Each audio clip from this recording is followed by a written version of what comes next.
दोस्तों यूपीएससी के बहुत सारे मिथ हैं। अर्बन एजुकेटेड, अर्बन बैकग्राउंड, बड़े बड़े शहरों के बड़े बड़े स्कूल से पढ़े हुए लोग सेलेक्ट होते हैं। अब आपके सामने है एक ऑफिसर जो 12th तक नोखा से पढ़ा है। नोखा आप में से कई लोग तो सुना भी नहीं होगा आपने, हालांकि बहुत बड़ी मंडी है, लेकिन नोखा को अगर कोई कहे कि बहुत अर्बन और बहुत वेल एजुकेशन ऐसा कुछ होता होगा, तो ऐसा तो नहीं है।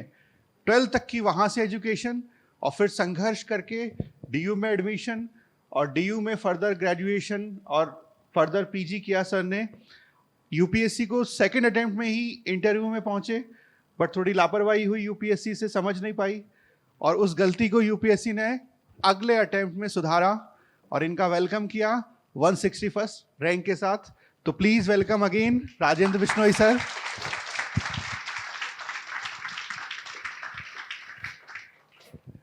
मैं अब सर के हवाले मंच और माइक दोनों करता हूं।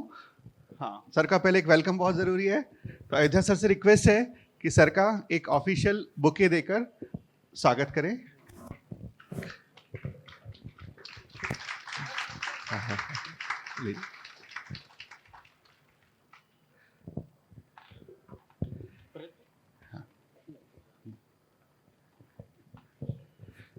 तो दोस्तों आपके हवाले हैं अब एक टॉपर जो सेकेंड अटेम्प्ट में यूपीएससी इंटरव्यू तक पहुंचे और थर्ड में तो फाइनली उनको दिखा ही दिया कि you were wrong at last time. तो जितने डाउट हैं सारे सर से पूछने हैं और सर भी बहुत अभी डिस्कशन कर रहे थे कि नहीं, बच्चों को बहुत सारे मिथ्स हैं और मैं पूरी कोशिश करूंगा कि वो मिथ दूर करने की। So sir please. Thank you so much, sir, for the opportunity. Hello, everyone. As sir already told, my name is Rajendra Bishnoi, and I have secured 161 rank this year. थोड़ा बहुत जर्नी की बात करते हैं, थोड़ा बहुत बैकग्राउंड की बात करते हैं। मेरी प्राइमरी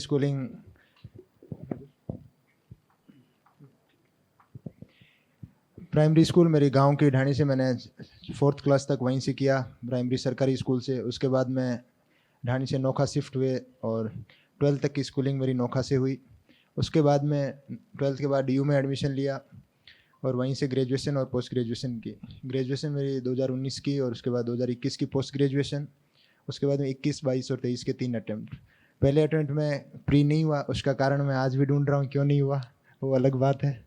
दूसरा अटैम्प्ट में प्री हुआ, मेंस दिया, इंटरव्यू तक गए, फाइनलिस्ट में नहीं आया, तो वो एक अलग था। उसके पीछे की एक कहानी है कि मेरा 2022 का जो इंटरव्यू था वो 18 मई को था। वो उस टाइम इंटरव्यू बहुत लंबे चले थे, लगभग 6 महीने तक इंटरव्यू चल रहे थे। तो सबसे लास्ट डे मेरा था 18 मई को इंटरव्यू था।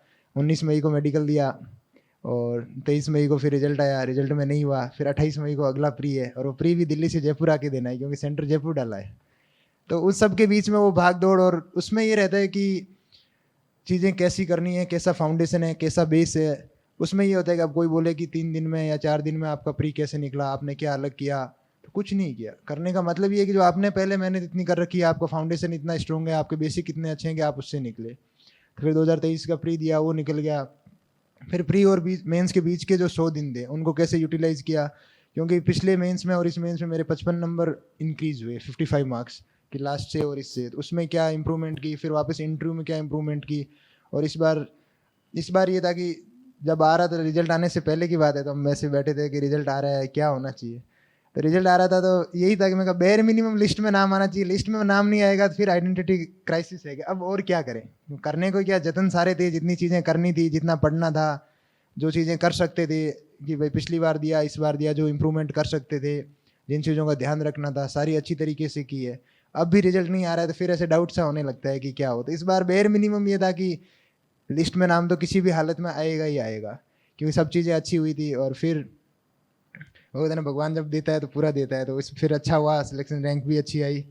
तो इस सब पूरे प्रोसेस के बारे में बात करते हुए कि ये तो मेरे सफ़र की बात रही। अब जैसे आप सभी तैयारी कर रहे हो, आप सभी बैठे हो, तब एग्ज़ाम की जो है पूरी डिटेल में बात करते हैं कि कैसे क्या करना है और क्या करने के तरीके हो सकते हैं, कैसे। और एक क्या होता है कि आपको सक्सेस होने के तरीके सभी बताएंगे कि आपको सक्सेस कैसे होना है, पर एक बात आपको ये ध्यान में रखनी है कि आपको ये भी पता होना चाहिए कि फेल कैसे नहीं होना है। कुछ चीज़ें होती है जो आपको श्योर करती है कि आप इन चीज़ों से फेल होगे। सक्सेस करने का सब बताएंगे कि आप ये किताबें पढ़ लो, आप ये कर लो, ये नोट्स कर लो, इन टीचर से गाइडेंस ले लो, वो सब सक्सेस के तरीके हैं। पर कुछ चीज़ें ऐसी होती है जो आपको पता होना चाहिए कि ये चीज़ें मुझे नहीं करनी है, और वही डिफरेंस आएगा कि क्या चीज़ें नहीं करनी है। बहुत बार वो अपने ऐसा होता है कि अपना टाइम और अपनी एनर्जी नहीं करने वाली चीज़ों में लगा देते हैं, कि जिस सब्जेक्ट को, जिस टॉपिक को अपने को टाइम देना नहीं था, उसमें अपन इतना टाइम दे रहे हैं। कि जैसे एक एग्जांपल लेके चलते हैं कि आप GS1 सभी पढ़ रहे हो, GS1 में वर्ल्ड हिस्ट्री का अपना टॉपिक है। जैसे मेरा हिस्ट्री ऑप्शनल रहा है, पर तो मेरे लिए अलग चीज़ है। लेकिन अब वर्ल्ड हिस्ट्री में पिछले 3 4 5 सालों से ट्रेंड ये आ रहा है कि एक भी सवाल पूछा नहीं जा रहा है। अगर आप वर्ल्ड हिस्ट्री पढ़ने बैठोगे तो आप 2 महीने पढ़ने बैठोगे, फिर भी आपको ऐसा लगेगा कि मेरे को नहीं आ रहा है, मुझसे नहीं हो रहा है, मेरे लिए टफ है। लेकिन उसमें गिव एंड टेक आपको लेना है कि जब आपको प्री और मेंस के बीच का टाइम मिल रहा है, उसमें मिल रहा है, तो उसमें आपको ये डिसाइड करना है कि किसको कितना एफर्ट दूं जिससे मेरे को रिजल्ट मिले। अब वर्ल्ड हिस्ट्री नहीं पूछी जा रही है पिछले 4 5 सालों से, तो आपको उसको टाइम भी उतना ही देना है। एक दो दिन में जो वर्ल्ड वॉर या जो मेन टॉपिक है वो आपने कर लिया। उसके बाद में जो चीज़ें आ रही है, जो चीज़ें पूछी जा रही है, कि फ्रीडम मूवमेंट पे पूछे जा रहे हैं, पोस्ट इंडिपेंडेंस पे 2 3 सवाल पूछे जा रहे हैं, तो उस पर ध्यान दो। तो ये चीज़ें जो नहीं करने की कहानी, अब वर्ल्ड हिस्ट्री आप सिलेबस उठा के देखोगे तो सीधा आपको वर्ल्ड हिस्ट्री दिखेगा। वर्ल्ड हिस्ट्री में सब कुछ दिखेगा, 17वीं सेंचुरी से लेके अब तक सब दिखेगा। फिर वो ना तो समझ में आनी ना करनी आनी। फिर उसमें ये है कि आपको पता चल रहा है कि कितने नंबर का आ रहा है, कितने नंबर का नहीं आ रहा है। वर्ल्ड हिस्ट्री नहीं पूछी जा रही है तो फिर उसको उसी हिसाब से ट्रीट करो। और इन केस एक क्वेश्चन आ भी जाता है तो सबका आएगा, आपको करना क्या। जैसे अब आप ये मान के चलो कि जैसे हम साथ में तैयारी कर रहे होते थे कि यार वर्ल्ड हिस्ट्री का कोई क्वेश्चन आ रहा है, जैसे हमारा ऑप्शनल था तो हमारी अलग बात थी, जिसका नहीं था उनका ये था कि अगर वर्ल्ड हिस्ट्री से आ रहा है, बाकी लोग नहीं कर रहे, इनकेस एक क्वेश्चन आ भी गया और अपने को कम भी आ रहा है, तो अपने को 250 में से 250 तो लाने नहीं है। तो उसके लिए आपको क्या गट्स रखने पड़ेंगे, आपको करेज रखना पड़ेगा कि क्या चीज़ें करनी है, कहाँ रिस्क लेनी है।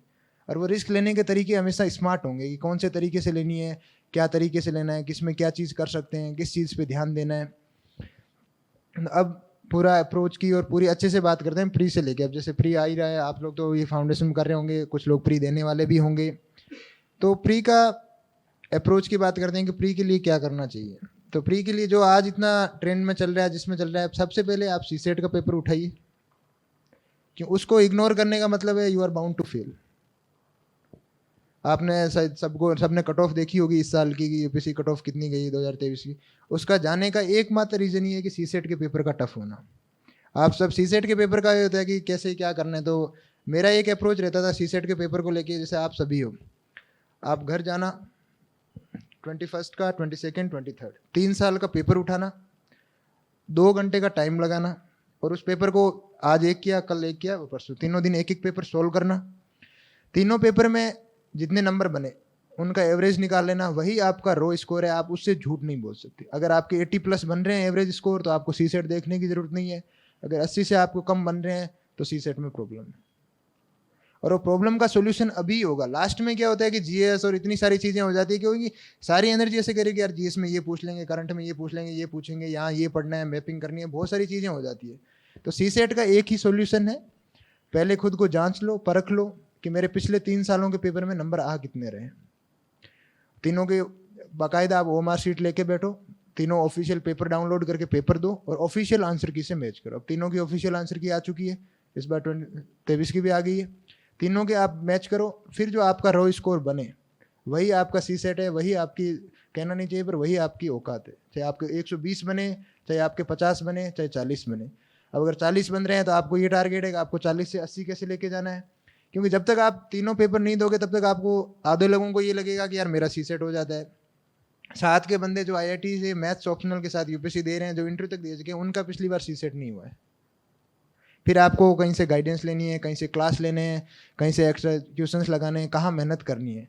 तो पेपर यूपीएससी का पहला फंडा यही है कि आप सीसेट को ध्यान से परख लो, अपना जान लो कि सीसेट में कितना क्या करना है, और उसी हिसाब से ध्यान देना है। एक बार सीसेट का आपको क्लियर हो गया, फिर आपका अप्रोच ये फिक्स रहेगा कि मेरे को सीसेट एग्जाम से 1 महीना पहले कितना पढ़ना है, 2 महीने पहले कितना। अभी लास्ट में क्या होता है, कभी मेरे साथ के हैं, जूनियर्स हैं, सीनियर्स हैं, अभी लास्ट के 1 महीने में क्या होता है कि अब सीसेट भी नहीं हो रहा है, जीएस भी नहीं हो रहा है, तो पता नहीं होता कि जीएस की तरफ भागें कि सीसेट की तरफ भागें, कि करना है क्या। तो सीसेट को पहले ही साइड लाइन कर लो, पहले ही परख लो कि मुझे सीसेट पे ये चीज़ें, मेरी ये प्रॉब्लम आ रही है। अगर कम नंबर पढ़ रहे हैं तो मेरे कम नंबर में ये देखो कि आपके पैसेज गलत हो रहे हैं, रीजनिंग गलत हो रही है, मैथ में प्रॉब्लम आ रही है। जिस भी सब्जेक्ट में आपको लगता है कि मैं इंप्रूव कर सकता हूँ, थोड़ी सी मेहनत कर सकता हूँ, थोड़ी सी गाइडेंस लेके, थोड़े से किसी सर से पढ़ के अगर मेरे नंबर बढ़ रहे हैं तो वो काम पहले कर लो। ताकि लास्ट में फिर क्या है कि एक बार आप फ्लो में आते हो, फिर जीएस पढ़ने के आप फ्लो में आते हो, तो फिर प्रॉब्लम आती है वापस शिफ्ट करने में कि आप मैथ कर रहे हो, रीजनिंग कर रहे हो, पैसेज कर रहे हो, समझ नहीं आ रहा है किस में एनर्जी दूँ। फिर मन हमेशा क्या है, मन हमेशा जीएस पढ़ने का करेगा, उस मन के अगेंस्ट जाके सीसेट पढ़ना है। क्योंकि हमेशा सुनते ही हैं कि जीएस में ये पूछा, आप किसी यूट्यूब पे पढ़ा लो, किसी कोचिंग में पढ़ा लो, किसी में देखो, तो एनर्जी क्या होती है कि जीएस की तरफ ज़्यादा होती है कि देखो ऐसा सवाल पूछा, ये पेयर वाला पूछेंगे तो क्या करेंगे, ये पूछेंगे तो क्या करेंगे, ये पूछेंगे तो क्या करेंगे, कोई टॉपर्स बात कर रहा है तो भी बात सारी जीएस के अराउंड घूमती है। तो आपका पूरा माइंड जीएस में रहेगा, और उसी का एक रीज़न होता है कि सीसेट में फेल हो रहे हैं या सीसेट ऐसे आ रहा है। अब टफ आ रहा है, और टफ आने का मतलब ये टफ है तो सबके लिए है ना, फिर आपको तो 66 लाने। अगर आपके 200 में 66 नहीं आ रहे हैं तो प्रॉब्लम आप में ही है।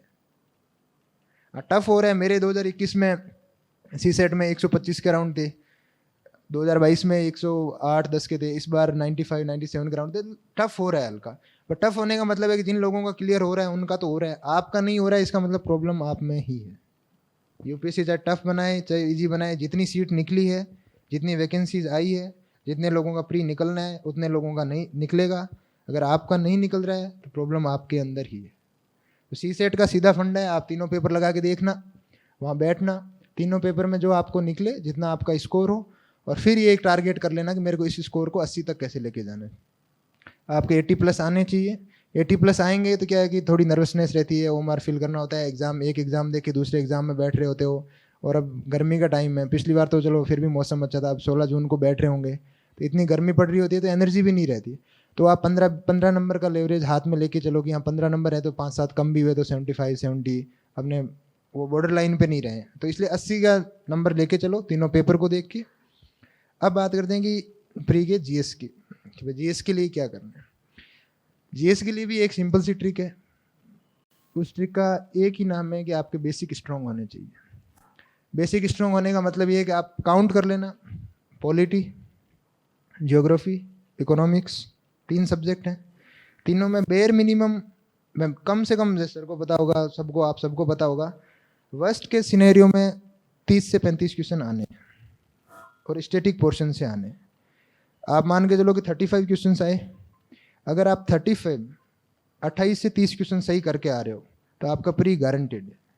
आप साइंस एंड टेक को छोड़ दो, करंट अफेयर को छोड़ दो, इन्वायरमेंट को छोड़ दो, हिस्ट्री में आप ले रहे हो तो वो तो पढ़ना सब है, लेकिन आप अगर स्टैटिक, आपका फाउंडेशन, जैसे आप 3 सब्जेक्ट कोर को लेके चल रहे हो तो आपको एनर्जी कहाँ देनी है कि एनर्जी देनी है कोर सब्जेक्ट में। अब जैसे पॉलिटी की बात करेंगे, क्या पढ़ना है क्या नहीं पढ़ना। पॉलिटी में आप मान के चलो कि आप सपोज करो जैसे लक्ष्मीकांत सभी पढ़ रहे हैं, आप भी पढ़ रहे हो, लक्ष्मीकांत की एक सब्जेक्टिव आती है, एक ऑब्जेक्टिव आती है।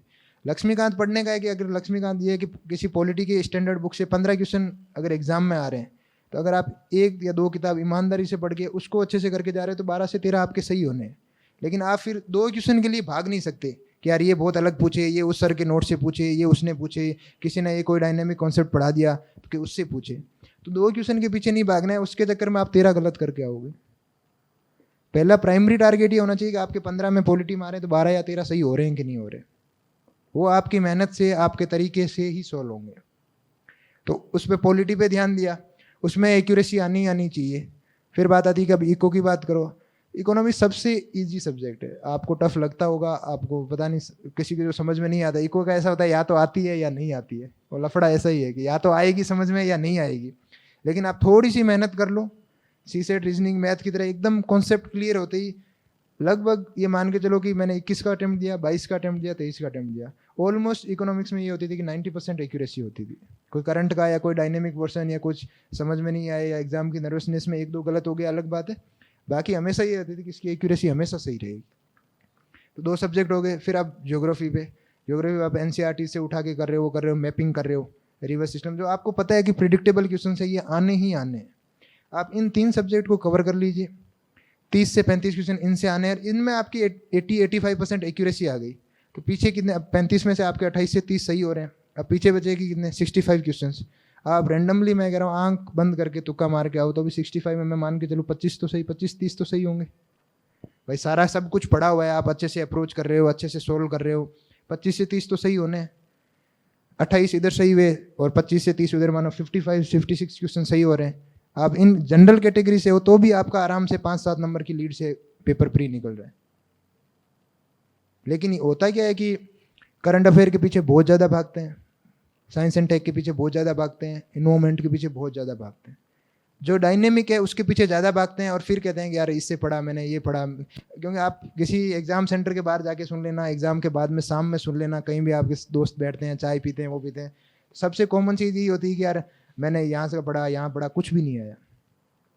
फिर उनसे काउंटर क्वेश्चन ये पूछता है कि आपने जहाँ पढ़ा वो आपका सही हुआ क्या? लक्ष्मीकांत सबने पढ़ी है, सारे पढ़ते हो, कहीं से पढ़ी, पॉलिटिक्स सबने पढ़ी है, उसमें आपकी एक्यूरेसी है क्या? वो उसका जवाब कोई नहीं देना चाहता कि मेरी वहाँ एक्यूरेसी है कि नहीं है, वहाँ हो रहा है कि नहीं हो रहा है, उसका जवाब कोई नहीं देना चाहता। बस ये सबको ये होता है, एक्सक्यूज ढूंढना है कि मैं वो सब्जेक्ट कर रहा हूँ या मैंने वो किया तो उसमें यार मैंने इन्वायरमेंट इतना पढ़ा, इतनी चीज़ें पढ़ी, नेशनल पार्क्स वगैरह, वाइल्ड लाइफ सेंचुरी, मुझे सब याद थी, फिर भी यार पता नहीं कहाँ से पूछ ली। पर जो पूछी है, जो पढ़ी हुई चीज़ है, वो भी तो आप गलत करके आ रहे हो ना। वो खुद के सामने आप आईना रखिए, बैठिए और फिर बात कीजिए। उसके बाद में एक, स्पेशली मेरा तो हिस्ट्री ऑप्शनल रहा है, तो आपसे एक रिक्वेस्ट है कि हिस्ट्री को प्लीज़ छोड़ के मत जाइए एग्जाम में। Art and culture, ancient, medieval, modern से मिला के 18 से 20 क्वेश्चन आते हैं और 18 से 20 में 5 से 7 क्वेश्चन ऐसे होते हैं जो आपको 2 बार भी आप ईमानदारी से ढंग से पढ़ के जाओगे तो वो इतने ईजी होते हैं कि आपके सही होने ही होने। बहुत सारे टाइम गलती ये करते हैं कि हिस्ट्री इतनी बड़ी है, समझ नहीं आ रही है, डायनेमिक है, क्या करें क्या नहीं करें, तो कहते हैं कि चलो ठीक है छोड़ देते हैं। साथ में भी, साथ के लोग भी हैं, वो भी यही करते हैं। और छोड़ के जाने का मतलब ये है कि आप अगर एक सब्जेक्ट या एक सब्जेक्ट का एक पार्ट छोड़ के जा रहे हो तो बाकी सबके लिए 100 क्वेश्चन का पेपर है, आपके लिए 90 का ही बचेगा और 90 में भी आपको उतने ही नंबर लाने हैं जितने लोग 100 में से लाएंगे। तो वो पेपर शुरू होने से पहले ही आप डिसएडवांटेज है आपको। तो आप बेसिक इतना कर लीजिए कि जो चीज़ें, जो थीम रिपीट हो रही है, जो चीज़ें आप करते आ रहे हो, आपको पता है कि जैसे आर्ट एंड आर्किटेक्चर की बात करो, आपको पता है कि आर्ट एंड आर्किटेक्चर में एक चैप्टर से आना है, जैनिज्म बुद्धिज्म से आना है, ये चीज़ें पूछनी ही है। फिक्स है आपको कि 1 या 2 सवाल जैनिज्म से या बुद्धिज्म से 2 सवाल आने ही है, वो हर साल आते हैं। तो एटलीस्ट आप बेयर मिनिमम इतना करके जाइए कि ऐसा सवाल आए जो सबको आता हो, ऐसा नहीं हो कि जो आपको नहीं आ रहा हो। भाई सबको आ रहा है और बेर को नहीं आ रहा, फिर क्या होता है कि पूरी रेस में आप पीछे हो जाते हो। कि पूरी रेस में, अब मेरे 2021 का अटेम्प्ट था, उसमें क्वेश्चन था कि राइट टू प्राइवेसी का आर्टिकल पूछा था, इससे सिंपल कोई क्वेश्चन नहीं है, वो मेरा गलत था और 5 या 7 नंबर से कट ऑफ रहा होगा। उसका गलत होने का ये नहीं कि मैंने पढ़ा नहीं था, वो जो भी तरीके से गलत था, लेकिन जब आप इजी क्वेश्चन गलत करके आते हो फिर ये कि फिर आप रेस में बाकी लोगों से पीछे ही हो। क्योंकि जो टफ है, जो किसी ने नहीं पढ़ा है या जो उल्टा सीधा यूपीएससी ने पूछा है, उसमें तो एक्यूरेसी सबकी वही रहनी 30-40%। कोई ज़्यादा होशियार है तो 10 में से 5 सही करके आ गया, तो उनमें तो एक्यूरेसी उतनी होती है, उसमें कोई आपसे आगे नहीं निकलेगा, ना आप किसी से पीछे रहोगे। तो हिस्ट्री का ये कि आपको, आप मॉडर्न हिस्ट्री में पढ़ लीजिए, सोशल रिफॉर्म मूवमेंट है, सोशल रिफॉर्म मूवमेंट से 1 या 2 क्वेश्चन प्री में, मेंस में आने ही आने हैं, ये तो आपको पता है, ये चीज़ तो कर सकते हो। अब नेशनल फ्रीडम मूवमेंट है, फ्रीडम मूवमेंट में 3 या 4 क्वेश्चन आने ही आने हैं। तो एटलीस्ट आप बेयर मिनिमम इतना कर लीजिए कि जो आपको थीम्स पता है, जो आपको पता है कि क्या करनी है क्या नहीं करनी, वो आनी ही आनी है। तो वो चीज़ आप ध्यान रखिए। अब ज्योग्राफी में मैपिंग के 3 या 4 क्वेश्चन आने ही आने हैं और आपको भी पता है कहाँ से आने हैं। अब जब इजराइल का चल रहा है तो यहाँ से आना है, रशिया का चल रहा है तो वहाँ से आना है, मिडिल ईस्ट से प्रॉब्लम चलती रहती है, तो फिक्स है, आपको सबको सब पता है। और इतनी फैकल्टी से आप अच्छी जगह पढ़ रहे हो, सर पढ़ा रहे हैं, सब बताने की चीज़ सबको सब पता है। बात यह कि आप कितना इंटेलिजेंट हो गए, कितने अच्छे तरीके से एफर्ट डाल रहे हो। पिछली बार मैपिंग के 4 या 5 क्वेश्चन थे, 5 क्वेश्चन मेरे 5 के 5 सही थे। 5 सही होने का मतलब है 10 नंबर, 75 कट ऑफ जा रही, 75 में 10 नंबर जा रहे हो तो आपके 15% नंबर यहीं हो गए। सिर्फ 4 या 5 क्वेश्चन में आप 15% स्कोर कर रहे हो और एकदम ईजी क्वेश्चन। मैपिंग में चाहे पेयरिंग में पूछ लो, पेयर पूछ लो, कुछ भी पूछ लो, मैपिंग अगर आपको आती है तो आती है। आपको पता है कौन सी सिटी, कौन सी लोकेशन, कौन सी रिवर कहाँ है, कौन सी चीज़ न्यूज़ में थी, तो वो सही है तो वो सही होनी ही है। तो ये बेयर मिनिमम चीज़ें जो आपको पहले करनी है। उसके बाद में आप डायनेमिक पोर्शन में घुसो कि हाँ मुझे क्या पढ़ना है क्या नहीं पढ़ना है। जो चीज़ आपको टफ लग रही है, जैसे साइंस एंड टेक लग गया, नो जितनी डायनेमिक लग रही है, तो डायनेमिक चीज़ों पे ये ध्यान दो कि जो कॉन्सेप्ट रिपीट हो रहे हैं, जहाँ से चीज़ें पूछी जा रही है बार बार, एटलीस्ट उतना करके ही जा रहे हो आप। 4 सब्जेक्ट हो गए। स्टैटिक में जितनी एक्यूरेसी होगी प्री उतना ही ईजी निकलेगा। आप पेपर यहाँ दे रहे हो, वो दे रहे हो, आप देख लेना, नोटिस कर लेना। आप हर पेपर दे के जा रहे हो कि मैंने आज पॉलिटी का दिया, आज हिस्ट्री का दिया, सबसे कम नंबर इन्वायरमेंट के पेपर में आएंगे। आप सब्जेक्टिव पेपर जैसे होते हैं ना, सेक्शनल टेस्ट होते हैं, साइंस एंड टेक में सबसे कम आएंगे, इन्वायरमेंट के पेपर में सबसे कम आएंगे। और ये सेम चीज़ वहाँ होगी क्योंकि डायनेमिक चीज़ें इतनी है। पूछने वाला आप 10 पढ़ के जाओगे, पूछने वाला 20 पूछेगा। यही चीज़ है, आप कहीं से पूछोगे, कुछ भी पूछोगे, फिर आप उस चीज़ से डिप्रेशन में रहोगे कि यार मेरे नंबर आ नहीं रहे, मेरे सेक्शन में 30 आए, मेरे सेक्शन में 35 आए 100 में से, या मेरे 200 का था तो 200 में से 80 आए, 70 ही आए। तो मैंने पहली पहली बार मैं पेपर दे रहा था, तो मॉडर्न हिस्ट्री का पेपर था, विजन की टेस्ट सीरीज लगा रहा था, तो ऑनलाइन पेपर दे रहा, 2021 के अटेम्प्ट की बात है। तब मेरा हिस्ट्री ऑप्शनल, मॉडर्न हिस्ट्री, तो हिस्ट्री में कहा ठीक है, हिस्ट्री और टेस्ट सीरीज हिस्ट्री से ही शुरू करते हैं।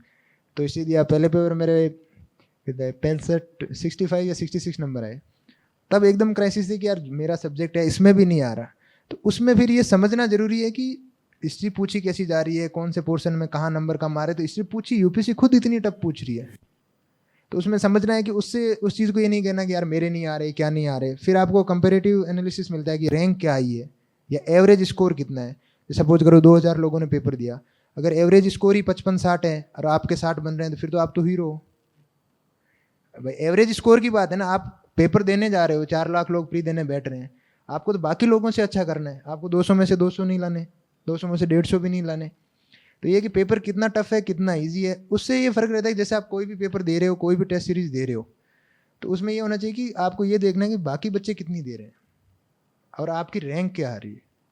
अगर 2000 बंदे दे रहे हैं, आपकी रैंक टॉप 100 में आ रही है, आपके नंबर चाहे 75 आओ चाहे 80 आओ, तो आपका ये मतलब आप बाकी लोगों से बहुत आगे हो। क्योंकि पेपर कोई टफ आ रहा है तो वो सबके लिए टफ है। तो उस चीज़ का ध्यान रखना है कि कौन सी चीज़ से सीखना है, कौन सी से नहीं सीखना। अब कोई पॉलिटी का पेपर है, आपको पता है कि सीधे फंडामेंटल राइट चैप्टर से आपको उठा के 20 क्वेश्चन दिए हैं, उसमें आपके 5 या 7 सही हो रहे हैं, फिर तो गड़बड़ है। फिर आपको डिप्रेशन में जाओ, फिर आप प्रेशर लो, टेंशन लो, लेनी भी पड़ेगी। तो वही चीज़ है कि कौन सी चीज़ को क्या लेके चलना है और कौन सी चीज़ में कहाँ ध्यान देना है, कहाँ ध्यान नहीं देना है। आप साइंस एंड टेक है, आप बेसिक कॉन्सेप्ट पढ़ लो, उसके अलावा आप चाहे कुछ पढ़ लो, कोई गारंटी नहीं है कि वहाँ से पूछा जाएगा या वो होगा या नहीं होगा। लेकिन दूसरे सब्जेक्ट जो स्टैटिक की मैं पहले बात कर रहा था, वो आप पढ़ोगे तो वहाँ से कंफर्म है कि आना ही आना है, और वहाँ आएगा तो वहाँ सही भी होगा। अब ये सारी चीज़ें हो गई, सारे सब्जेक्ट हो गए। अब बात आती है कि अटेम्प्ट कितने करें। सबसे बेसिक सबकी टेंशन ये रहती है कि यार प्री में अटेम्प्ट कितने करें। तो अटेम्प्ट करने का मेरा एक लॉजिक है, एक तरीका है अटेम्प्ट करने का, आप सब भी ट्राई कर लेना। कोई भी पेपर आप मॉक लगा रहे हो, सोल्व कर रहे हो, जितने क्वेश्चन आप ईमानदारी से सोल्व कर रहे हो, जैसे आपको 70 करके आने हैं, 65 करके आने हैं, 75 करके आने हैं, आपने कर दिए, छोड़ दो। अब जो 25 क्वेश्चन आप छोड़ के आ रहे हो, उनको अलग से टिक कीजिए कि ये मैं 25 क्वेश्चन इन, वरना मैं छोड़ के आ रहा था, करता नहीं। लेकिन अब अगर मैं 25 क्वेश्चन इनको अलग से सोल्व करूँ और उन 25 क्वेश्चन का रिजल्ट भी अलग से करो, अगर उसमें आपके +1 भी आ रहा है, एक नंबर आपके ज़्यादा आ रहा है, अगर आप 75 क्वेश्चन करके आ रहे थे, आपका स्कोर जो बन रहा था वो आप वैसे भी करके आ रहे थे। अब पीछे बचे 25 क्वेश्चन, उन 25 को आप अटेम्प्ट करो। ऐसा 5 पेपर में ट्राई करना, 25 को आप अटेम्प्ट करो और अटेम्प्ट करके फिर देखो कि उन 25 क्वेश्चन में कितने नंबर आ रहे हैं। नहीं तो इन जनरल क्या होता है कि जैसे आप 100 करके आए, 95 करके आए, 90 करके आए, फिर क्या होता है कि अरे यार मेरे नेगेटिव ज़्यादा हो गए। नेगेटिव आप ये देखो ना कि आप जो 25 छोड़ के आते उसमें नेगेटिव हुए कि नहीं हुए। अगर 75 में नेगेटिव हो रहे हैं तो वो वैसे ही फेल हो रहे थे, और वो तो फेल होना ही था। आप 25% जो छोड़ के आ रहे थे उनको अलग से एनालिसिस करो कि उसमें नंबर कितने आए हैं आपके।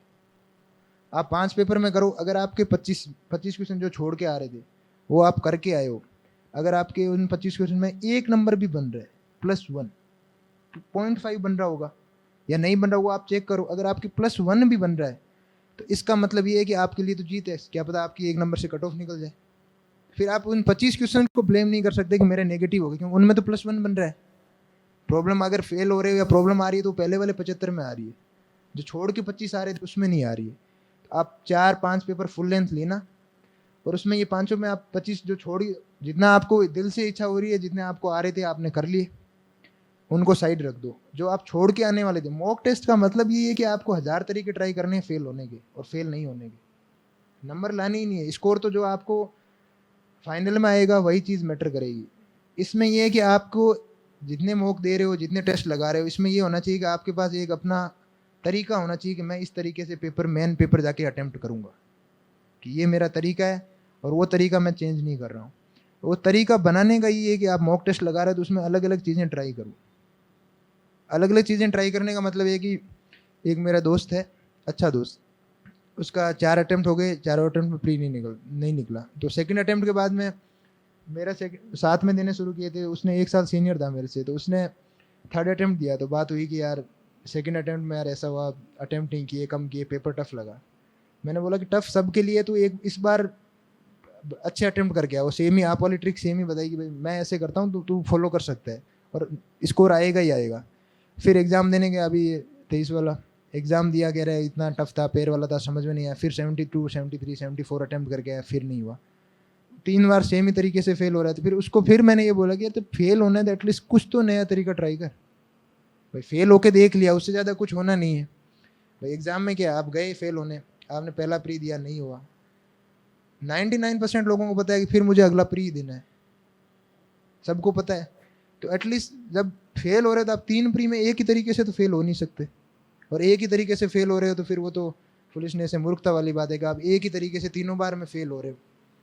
तो ये अटेम्प्ट करने का तरीका ये है कि जो आप छोड़ के आ रहे हो उनको आप लॉजिक से, कॉन्सेप्ट से गैस करके, थोड़ी बहुत नॉलेज लगा के उनको अलग से सॉल्व करो, और 5 पेपर में अपना स्कोर लिखो कि मेरे 25, 30, 28 जो भी मैं छोड़ के आ रहा था उनमें नंबर कितने बने। अगर उनमें +0.5 या +1 बन रहा है तो मैक्स टू मैक्स अटेम्प्ट करो। अगर माइनस में बन रहे हैं तो आप अपनी एक जगह ढूंढ लो कि हाँ मेरे को माइनस बन रहे हैं, मतलब मेरे को कम अटेम्प्ट करने।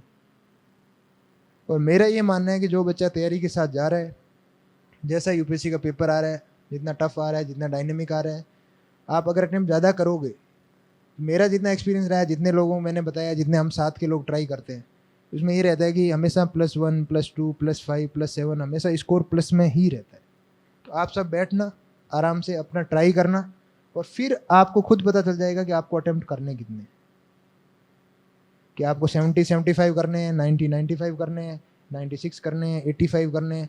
तो सबका अलग होगा, और यही तरीका है अटेम्प्ट करने का फ़ायदा। अब पेपर टफ आ रहा है, इजी आ रहा है, लेकिन आपका अप्रोच, आपको पता है कि मेरे को कितने अटेम्प्ट करने हैं, कितने नहीं करने हैं, कौन सी चीज़ छोड़नी है, कौन सी नहीं करनी है, वो आप पहले से वेल प्रिपेयर्ड हो। आप ये कर रहे हो, आप अभ्यास लगा रहे हो, आप सब कुछ कर रहे हो, उस फ्लो में हो। लेकिन इस फ्लो में होने का मतलब ये है कि आपको आपका तरीका पता होना चाहिए कि प्री का पेपर अटेम्प्ट करना कैसे है, और वो सेम ही तरीका यूपीएससी में जाके अप्लाई करना है। ना तो इस चीज़ का वो करना है कि यार यूपीएससी पेपर करवा रही है, पता नहीं कुछ पूछ रही होगी। एक वो होता है ना कि एग्जाम का बहुत वो होता है कि एक ऑफिशियल पेपर दे रहे हो, एक मॉक टेस्ट दे रहे होते हैं, अरे यार ये तो सर ने बनाया होगा, ये तो कोचिंग वालों ने ऐसे बनाया होगा, वैसे बनाया होगा। लेकिन यूपीएससी करवाती है तो कोई इजी क्वेश्चन भी ऐसे लगता है यार इतना आसान थोड़ी पूछेगी, अरे यार ये थोड़ा ही हो सकता है, ये मेरे को आता है, यार ये तो मेरा पढ़ा हुआ पूछ लिया, फिर और उल्टा दिमाग लगाते हैं। तो उसमें ये है कि जो आप मॉक टेस्ट में कर रहे हो वही सेम अप्रोच वहीं लेके जानी है, कितने अटेम्प्ट करने हैं, कितना नहीं करना है। और अगर आप, फिर एक होता है कि यार पेपर बहुत टफ आया, टफ आने का सिंपल सा लॉजिक है, टफ है तो सबके लिए, आपके लिए अलग से नहीं है, और आपको उन्हीं लोगों के साथ पेपर देना है और उन्हीं लोगों से आगे आना है। तो फिर टफ है तो फिर सबके लिए टफ है। अभी दोनों अटेम्प्ट उल्टे, मेरे 2022 का प्री का अटेम्प्ट था, शुरू के 30 क्वेश्चन थे, उसमें 28 थे सही थे भाई। पेपर वो स्टैटिक जिस हिसाब से आता है, पेपर उल्टा आता है। पिछली बार का था 2023 का प्री था, मेरे शुरू के 50 में 17 क्वेश्चन सही है।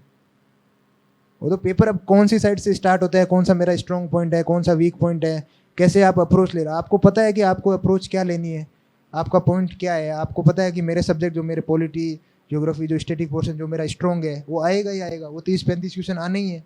फिर 2023 के जो अगले 50 क्वेश्चन थे उसमें 42 सही है, क्योंकि सारा स्टैटिक पीछे था, आगे डायनेमिक चीज़ें इतनी पूछी कि अब नहीं आती थी। पर मेरे को ये कॉन्फिडेंस था कि जो मैंने चीज़ें पढ़ रखी है, जो मुझे चीज़ें आती है वो पूछेंगे, स्टैटिक पोर्शन आएगा ही आएगा भाई। करंट अब डायनेमिक है, टफ है, तो फिर सबके लिए टफ है।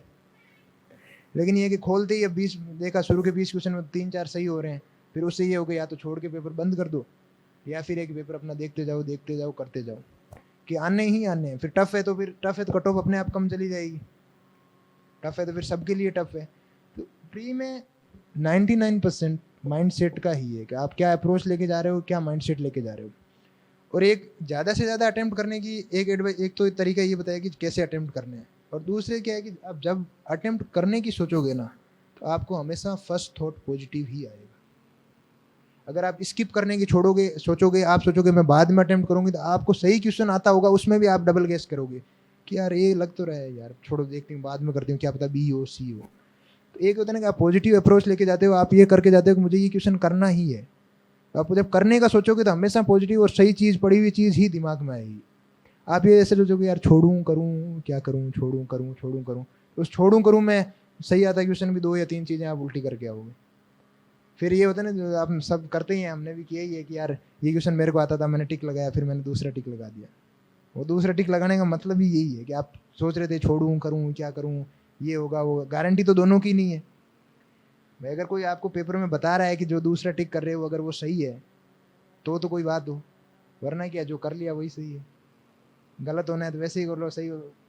प्रोबेबिलिटी तो उतनी है, 25% है एक ऑप्शन के सही होने की, तो दूसरे की भी कोई कंफर्म नहीं है। तो ज़्यादा अटेम्प्ट करना है, आप ये माइंडसेट के साथ जा रहे हो कि मेरे को अटेम्प्ट करना है, तो उसका लॉजिक यही है कि आप पॉजिटिव एटीट्यूड के साथ जा रहे हो और मेरे को अटेम्प्ट करना है, तो हमेशा सही पड़ी हुई चीज़ ही दिमाग में आएगी। फिर एक तीसरी चीज़ रहती है कि यार मेरे को याद नहीं रहता। सबकी सेम ही प्रॉब्लम है, ना कभी तैयारी पूरी होती है, ना प्री की होती है, ना मेंस की होती है, कि याद नहीं रहता। आप एग्ज़ाम में बैठ के देखो, एग्ज़ाम में सब याद आएगा। अगर नहीं याद आएगा, आपको 10 में से चीज़ 8 याद आ रही है तो मेरे को 10 में से 7 ही आती है, या दूसरा बैठा है उसको भी 10 में 7 या 8 ही आएगी, 10 में से 10 किसी को नहीं आती। जो भी डाउट आ रहा है, आप हमेशा दूसरों जो आपके साथ compete कर रहे हैं उनसे उनको सोच के देखो कि यार मेरे दिमाग में ये चीज़ आ रही है, सामने वाले की क्या आ रही होगी। क्योंकि हम सभी एस्पिरेंट हैं, सभी साथ में स्ट्रगल कर रहे हैं, सेम ही पेपर दे रहे हैं, सेम ही तरीका है देने का, लगभग सब लोगों ने सेम ही चीज़ें पढ़ रखी होती है, तो सबके सेम ही आएगी। ये होता है कि यार क्या करूँ क्या नहीं करूँ, ये चीज़ ऐसे होगी वैसे होगी, याद नहीं आ रही है, ये चीज़ बहुत टफ हो गई यार, ये तो मेरे को याद नहीं होती, तो वो सबके सेम ही प्रॉब्लम है। सबको सेम ही चीज़ में कन्फ्यूजन होता है कि अरे यार ये चीज़ में कन्फ्यूजन हो गया, ये चीज़ हो गया।